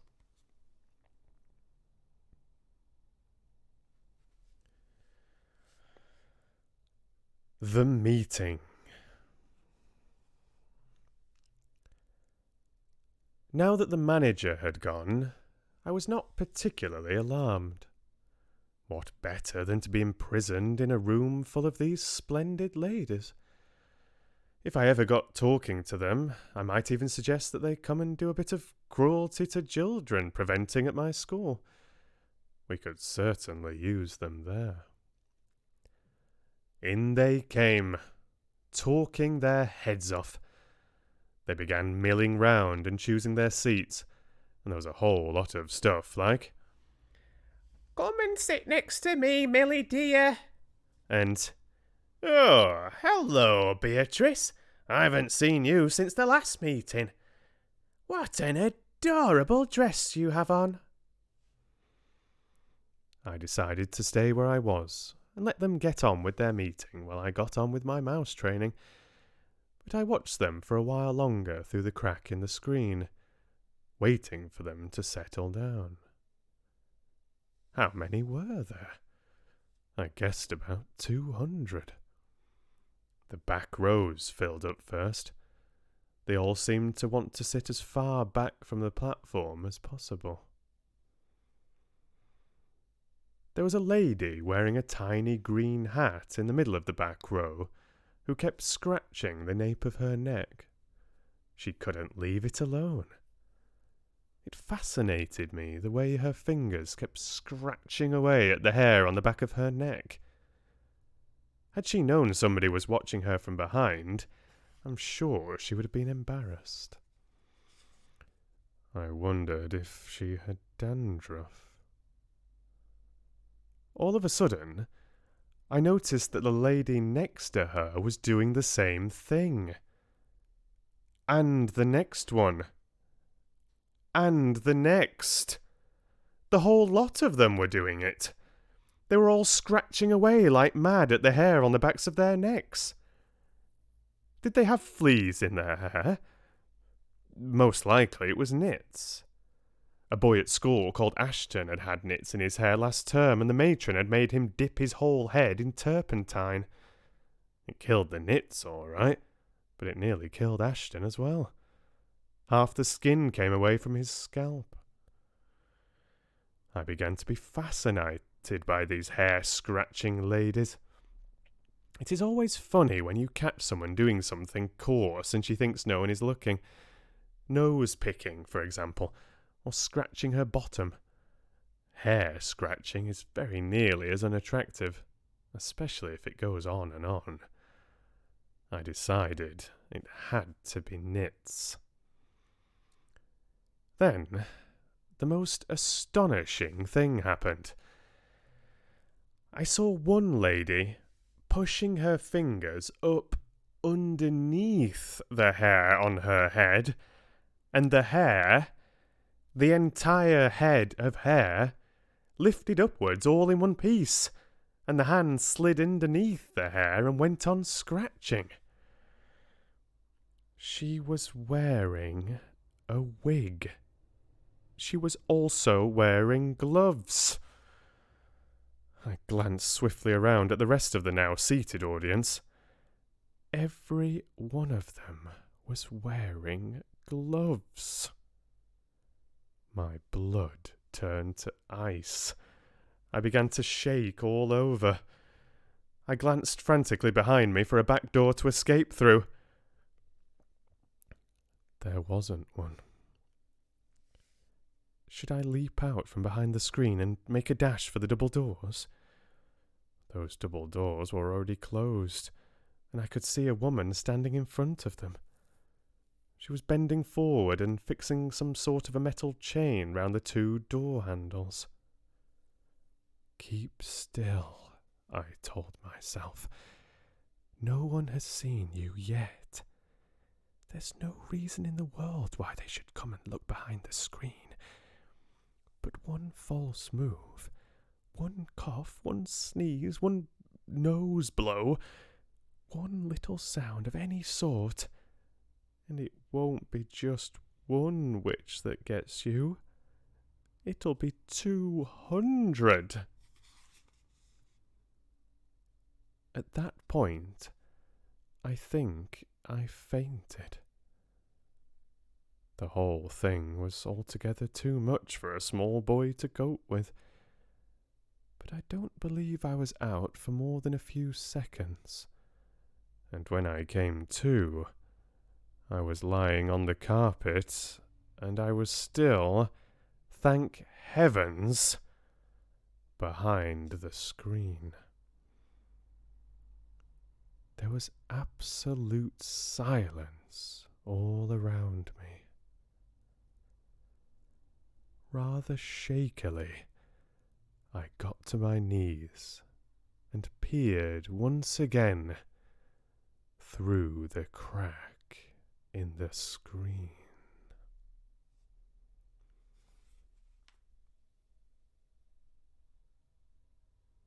What does he see? Oh, goodness. Oh, goodness. It doesn't look good. Here are the ladies taking their seats. And one by one, yes, he notices. What is happening? Whew. Intense. Intense stuff. as we finish another chapter of Roald Dahl's The Witches. Whew. Well, I wouldn't like to be that boy, I tell you that. I hope we enjoyed those 2 chapters, everybody. It's going dark here in Stockholm, I must say. What time is it now? It must be getting quite late. I've been on for 2.5 hours. It's 8 o'clock. 8 o'clock. Time is rolling on. It was good fun. Excuse me. Good fun, I think. I saw Freewheeling Skeptic popping in. And like Mango said, breaking the news hard. You have missed quite a lot. There was some randomness for quite a long time in the middle there as well. I was just reading some extracts from Lord of the Rings and sort of singing a couple of the songs and just chatting a little bit. There was a little bit of mischief among the Fox fans, throwing spells around and stuff, you know, standard stuff, really, standard stuff. And we kicked off the stream after just a short chat with chapter 12 of To Marry a Prince. It was a good one. It was a good one. And hello to Erin as well. I'm guessing you're West Coast of America? Or of the US, I should say, really. You could be in Canada, you could be in South America, but I'm guessing West Coast of the US or somewhere that way. Yeah, it's a good one. I see Odacina saying that you love this book. The Witches is a wonderful one. I'm a big fan of all the Roald Dahl books, I must say. Childhood favourites and still favourites as an adult as well. They're fantastic. That's a good point, Lynette. You saw an interview with Roald Dahl saying that they've got to be funny. Yeah, or the kids are just going to get bored, aren't they? They're going to go do something else. And, I mean, no time than ever has that been appropriate. You know, with so many other distractions these days. So much never-ending TV to stream, video games to play, and all the rest of it. So, they need to be good.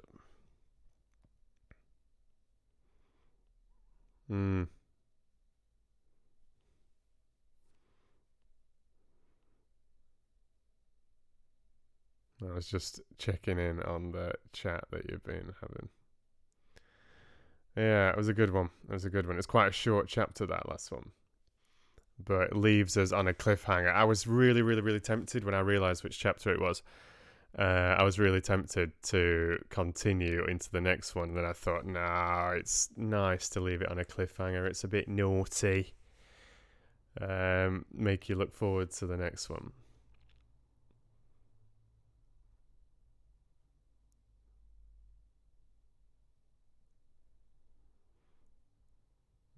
It's the way to do it, I think. Yeah, catch yourself up, Freewheeling Skeptic. I haven't made another compilation of To Marry a Prince for a while, so unfortunately the chapters are sort of dotted all over the place.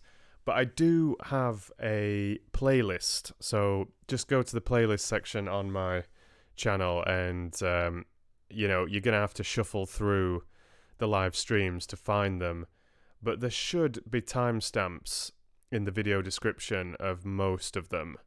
And Shannon's been doing a fantastic job of sorting out the timestamps. You've been doing it in the past, Shannon, which I really appreciate. I fix it sometimes, but then these last few streams, you've been doing a fantastic job of fixing the timestamps, which I so appreciate.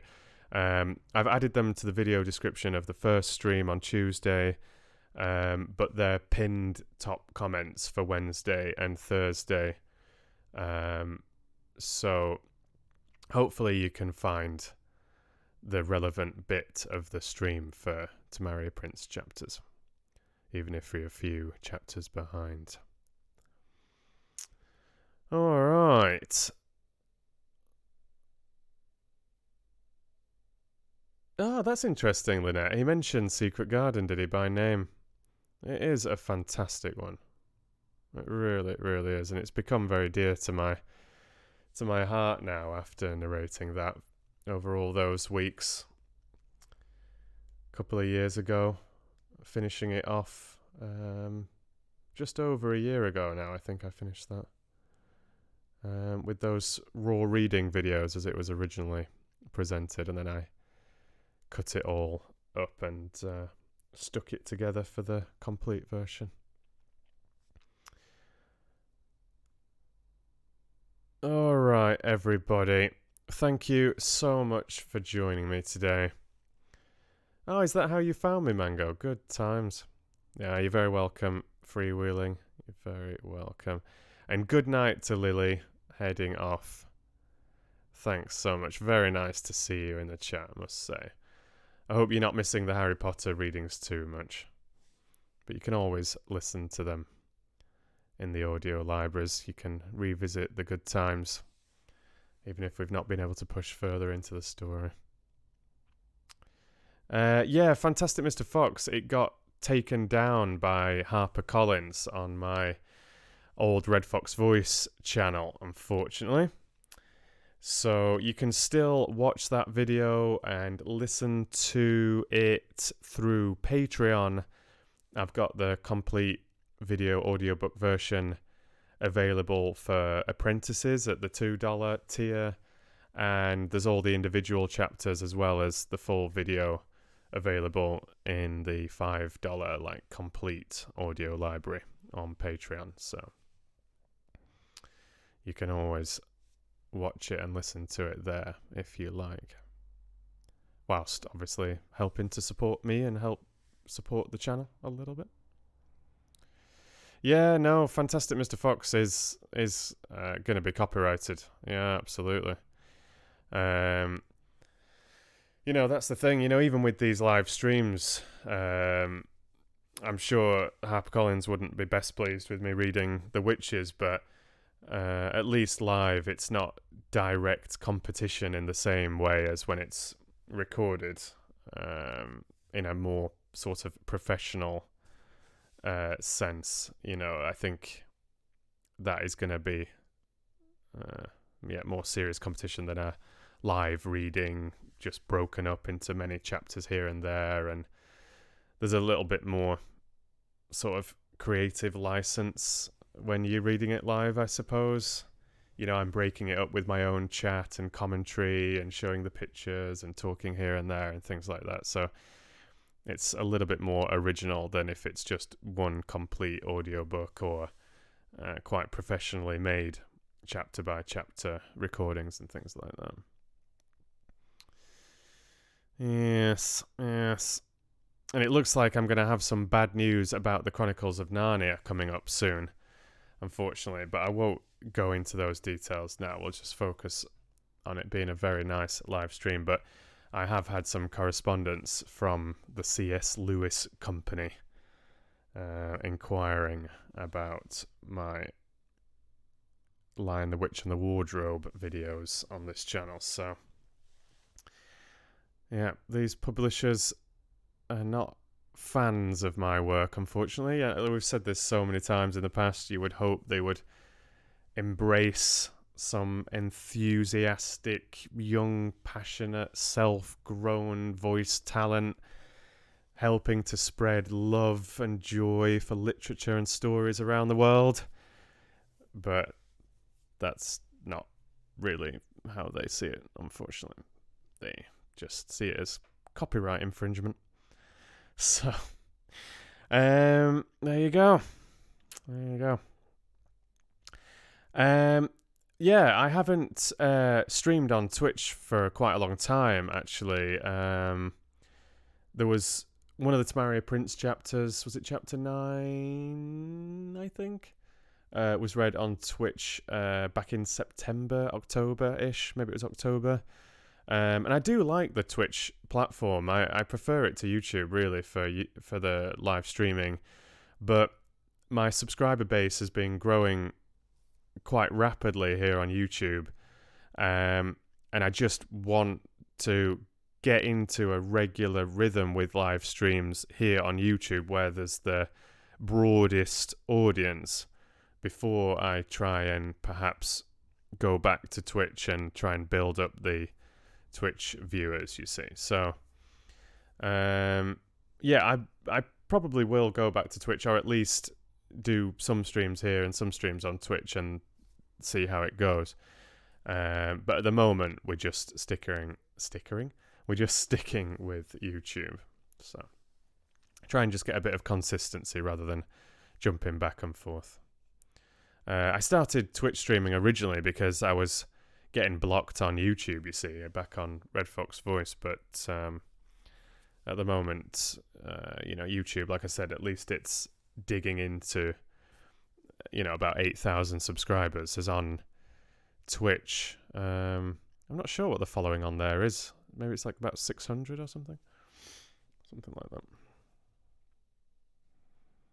Yeah, I've never had any problems with the Lord of the Rings. Touch wood, I won't. I did have The Hobbit taken down off redfoxvoice. It had been on my original channel and on redfoxvoice for 2 years altogether, maybe even more if you include that time that I was talking about in one of the other streams where I just had a couple of Hobbit chapters on there. Never had any problems whatsoever. But that takedown was very suspicious.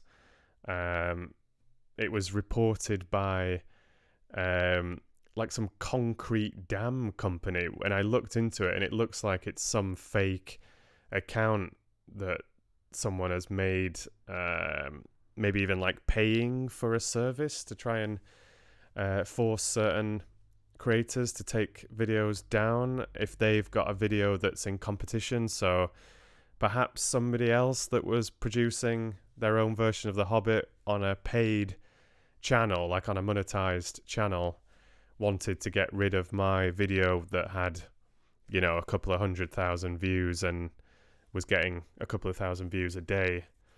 Maybe they were trying to dig into my views and got it removed, and then they would increase the views on their channel. I'm not sure. But there was other reports of people complaining about this particular sort of semi-anonymous company, because there was no contact details, which was strange. So if a official publishing company claims something, you can at least find out who exactly is behind the claim, but it wasn't possible with this one. So it was a weird one. But yeah, Lord of the Rings, I've never had any issues with. And there are obviously a lot of unofficial versions of The Hobbit and The Lord of the Rings on YouTube. So that was what was particularly strange with my Hobbit getting taken down as well, because there was a few other high view, regularly viewed unofficial Hobbit versions on YouTube, and mine got taken down. So it felt like it had been targeted to some extent there. But yeah, it was very strange. And I've never risked uploading it again, just in case. But you can listen to my Hobbit through Patreon. But with it being such an old recording and just roughly recorded on my old mobile phone and everything, even if I felt brave and wanted to upload it on this channel, I just thought it didn't quite match the quality of my more recent recordings. You see, even though if a lot of you still really, really think that was a good one, but it just felt like it would stand out, and some people would be like, "Oh, what's this?" Yeah, no James Herriot today, unfortunately. Skeptic. Yeah, I had it planned for today, and then I changed my plans at the last minute. I just thought there was like 20 of you watching at the time, and I just thought, you know what, I'll put it to the vote instead and let the most popular choice win. And The Witches absolutely smashed the vote, to be honest. So yeah. But we'll be definitely having some more If Only They Could Talk, some James Herriot next week. We'll be having some more To Marry a Prince next week. We'll be having some more Pride and Prejudice next week. And yeah, who knows what. I'm still very, very curious to start either Animal Farm or 1984.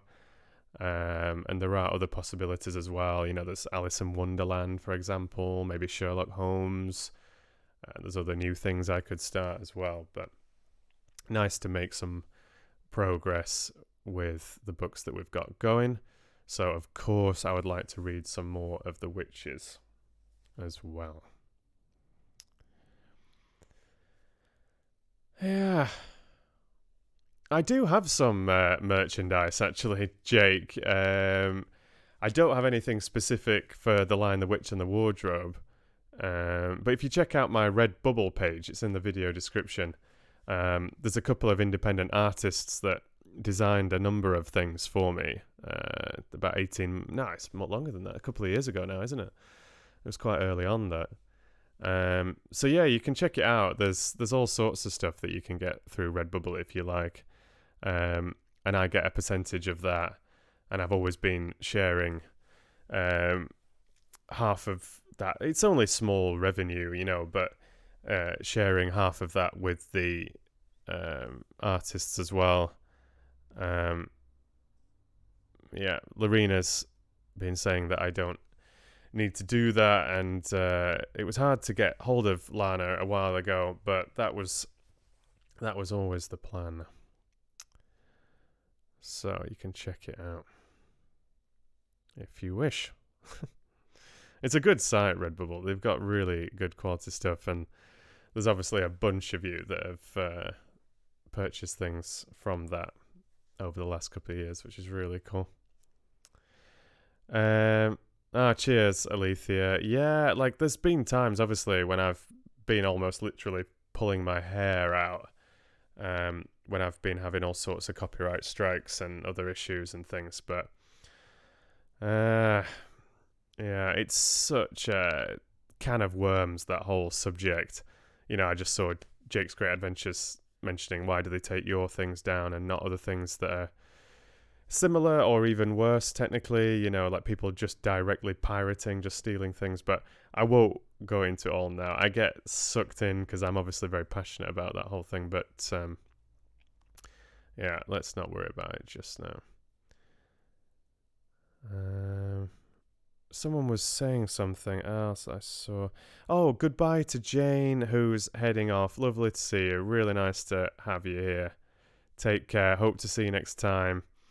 And I just saw Odysseina saying, did you read the other books in the trilogy? Are we talking Lord of the Rings? Can't be Narnia. There's too many books there. I've read book 1 and book 2, so the complete volume 1, The Fellowship of the Ring, but Two Towers, book 3, book 4, we haven't started yet. I've just finished book 2. And thanks for the praise, guys. You know, I appreciate it.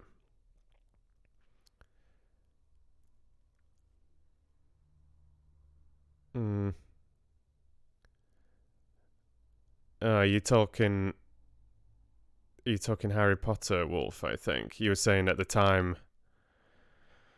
Where are you? You said, I think at the time you were the biggest audiobook reader on YouTube. I think... it sounds crazy, but I think you might be right in terms of like daily views and maybe like increasing subscriber rate and things like that. Because there's a couple of really big audiobook channels, like that whole Greatest Audiobooks, I think it's called, but they don't produce those audiobooks themselves. You know, they're just taking them from LibriVox and uploading them onto their paid channel, which must make them some ridiculously good revenue. I don't understand how that works at all. But yeah, I think I was the biggest audiobook or fastest growing and highly, like most watched per day audiobook channel on YouTube. In terms of someone who is actually narrating the books themselves. Must have been up there, like when I was searching around, you know.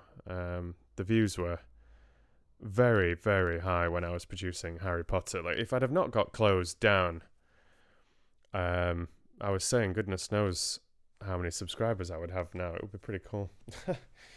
But there you have it. I'm just really happy to still be doing what I'm doing and sharing it with all of you, and it's lovely to be having these streams again and having a mingle with you. It's been really, really nice. Really nice. But I am looking again into professional endeavors outside of YouTube. I'm just not really sure how best to go about it. I've obviously looked into all sorts of things, and I do have a couple of audiobooks on Audible, but it's just very difficult to really break out and sort of make a name for yourself. And it doesn't make it any easier when these publishing companies, rather than noticing you, seeing that you've got thousands of views a day and thousands of subscribers, that and increasing rates of everything, like your channel's growing, there's like thousands of really positive comments and everything, people saying wonderful things about what you do, and rather than them seeing that and saying, hey, like someone was saying, like, why don't they hire you?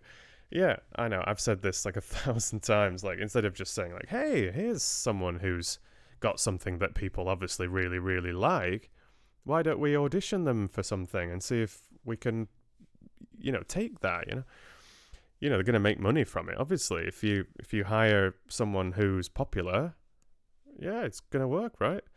But no, they would rather just delete your channel and have done with it, and they just continue to hire the people they want to hire and stay in those channels. I think it's very sad, but maybe one day we will break through. We will see.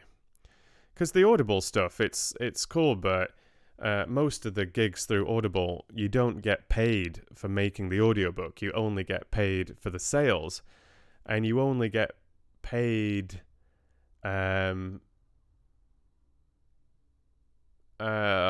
is it, what's the percentage now? It's super bad. 50-50. Yeah, you and the author split the revenue 50-50, but Audible takes, I think, 60% of the revenue. So when I was first starting on Audible, and I actually had 4 or 5 projects on the go, but I only ended up completing 2 of them. I was thinking, oh, this is fantastic. You start at the bottom, nobody knows you, but you can build up an audience through YouTube, for example, and I'm getting all these positive comments and everything, and all these wonderful people saying all these wonderful things. And then you get 50% of the revenue through any sales that you make. And even if these are small authors, they're going to help you market things, and you just slowly but surely grow. But it's much, much harder than you would think. Then I realized that Audible takes 60% of the cut. So it's only 20% left for me, and it's only if you actually manage to sell the books, and I've never been a salesperson. It's not my style, So it's tough, you can pour 100 hours of work or more into producing an audiobook and get very little out of it in terms of revenue. And money has never ever been my focus, of course, but if you're trying to make it as a professional and you're spending basically full time producing audiobooks and managing your channel and editing and researching things and all the rest of it, then yeah, you've got to live. And that, of course, is where Patreon has been so incredible. But when I'm not able to monetize the YouTube channel, and then you get copyright takedowns and publishing companies hating on you, and maybe struggling to market your audiobooks, and it's tricky. It's very, very, very tricky. You can just type my name into Audible, I believe, Jake. I think if you just type Stephen Garnett into Audible, it will pop up with Sleepers and Curse of the Ice Dragon. you will find them, I'm sure. I do have links on my Patreon page as well. And if you're new to Audible, if you haven't got a subscription, if you click through those links on my Patreon page, you have to stay a member, I think, for 3 months or something like that. But if you do, I get a small bonus. It's worth about 5 times or more the value of the actual sale itself, which is only a couple of dollars, I think. But yeah, so those links are a little bit useful. But like I said, only if the new member of Audible stays a member for, I think it's 3 months. So. And yeah, it's like that, Lynette. You know, they're not always available. The Audible books are not available everywhere. They are on iTunes as well, though. So if they're not available in your particular region through Audible, they might be available through iTunes. I think Miranda, for example, got around it that way. Oh, thanks, Mango. You were saying that you've bought one of my Audible books. That's really cool. Which one did you listen to, Mango? I'm not sure if you've told me.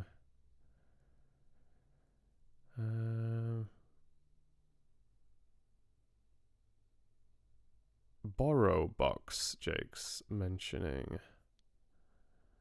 Thanks for the praise. I appreciate it. Oh, you're talking about the people stealing my stuff as well. Yeah, I'm not even going to go there. Just the irony of this whole situation, you know, about 18 months ago or so, it was...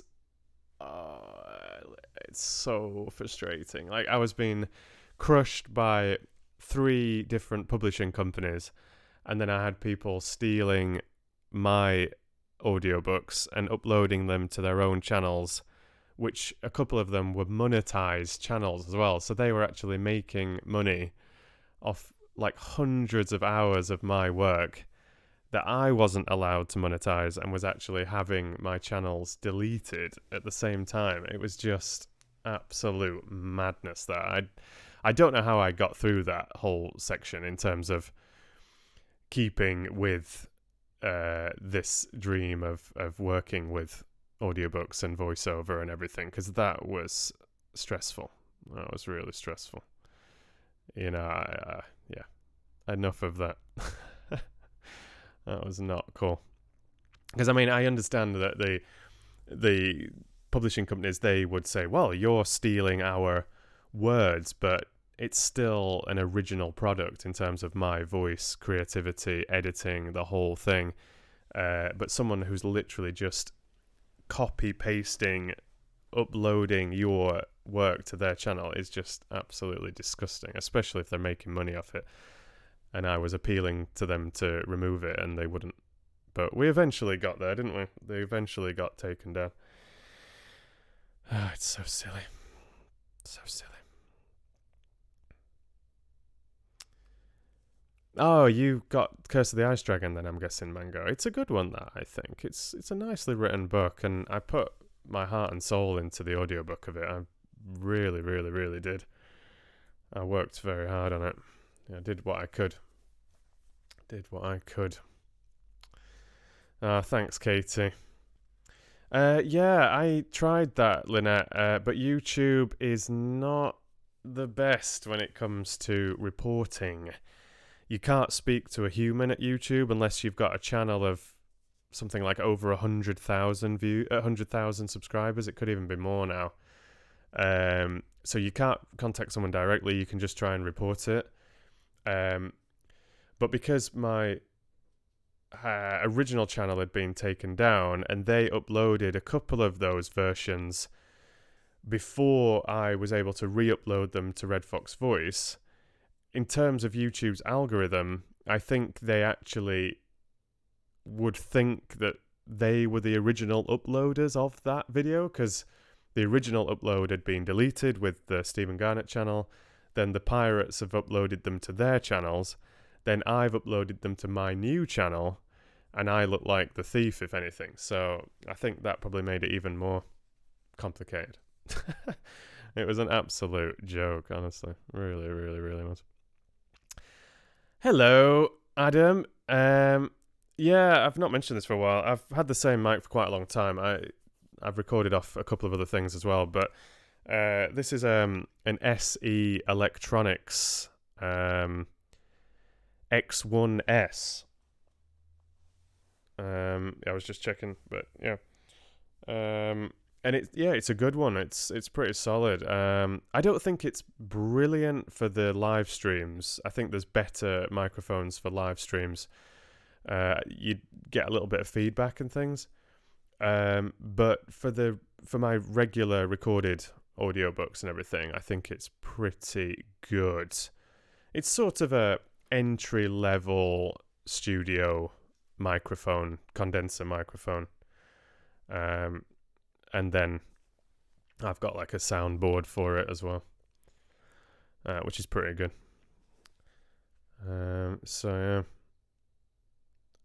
Yeah, in terms of like an interface, like I said, I've got like the Focusrite Scarlett Studio, and then I just use Audacity in terms of software. I have played around with a couple of other ones, like a paid one.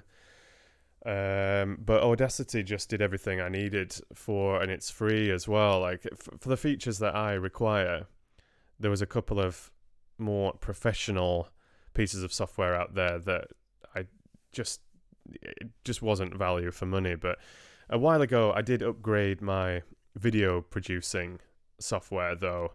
I used a free one, then I used a particular paid one that I ended up not being so pleased with. And now I've been using Adobe Premiere Pro for the last few months, which I pay for on a monthly basis. It's expensive though, so I don't know whether to look into a different one, because I don't use so many features of it, you see. So I just don't know if it's worth it. Like it's a good, it's a good piece of software, the Premiere Pro, although it likes to crash. But I think that's just a thing with video making software when they get a bit overloaded. Yeah, good but expensive. But Audacity for the voice recording is absolutely fantastic, I think. And I think this microphone does the job well. So yeah, thanks. I'm glad you think it sounds pretty good. People seem to like the sound quality. I was tempted to upgrade a little while ago and just try taking it up a notch, but I think at the moment, like especially when I don't have much disposable income, so it seems like an unnecessary expense. And I already pay for Premiere Pro, I pay for some music licensing, and for Google Drive storage space as well. So it adds up. So I think the mic is doing a decent job.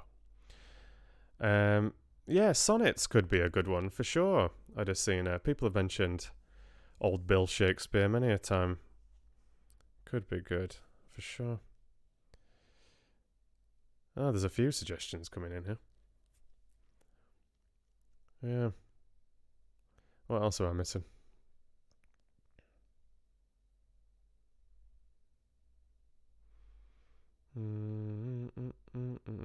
What's that you're talking about earlier? Which book are you talking about? The Once and Future King. Oh, right, okay. Oh, I don't know that one. Oh. All right. Oh, thanks. All right, Fox fans. Thank you so much for today. I'm gonna head off. It's been really, really nice. And please do, the Brontes. I'm gonna have to do the Brontes at some point. I've seen that. I've seen that Sir Patrick Stewart's doing a sonnet today. I think that's really nice. I've seen it on Facebook actually. Please do join me next week. I'm not sure how many book clubs I'm going to have next week. I don't know if it will be one a day. I don't know. I'll see how it goes. I really want to give myself time to crack on with Dracula. Excuse me, my stomach. Do want to be able to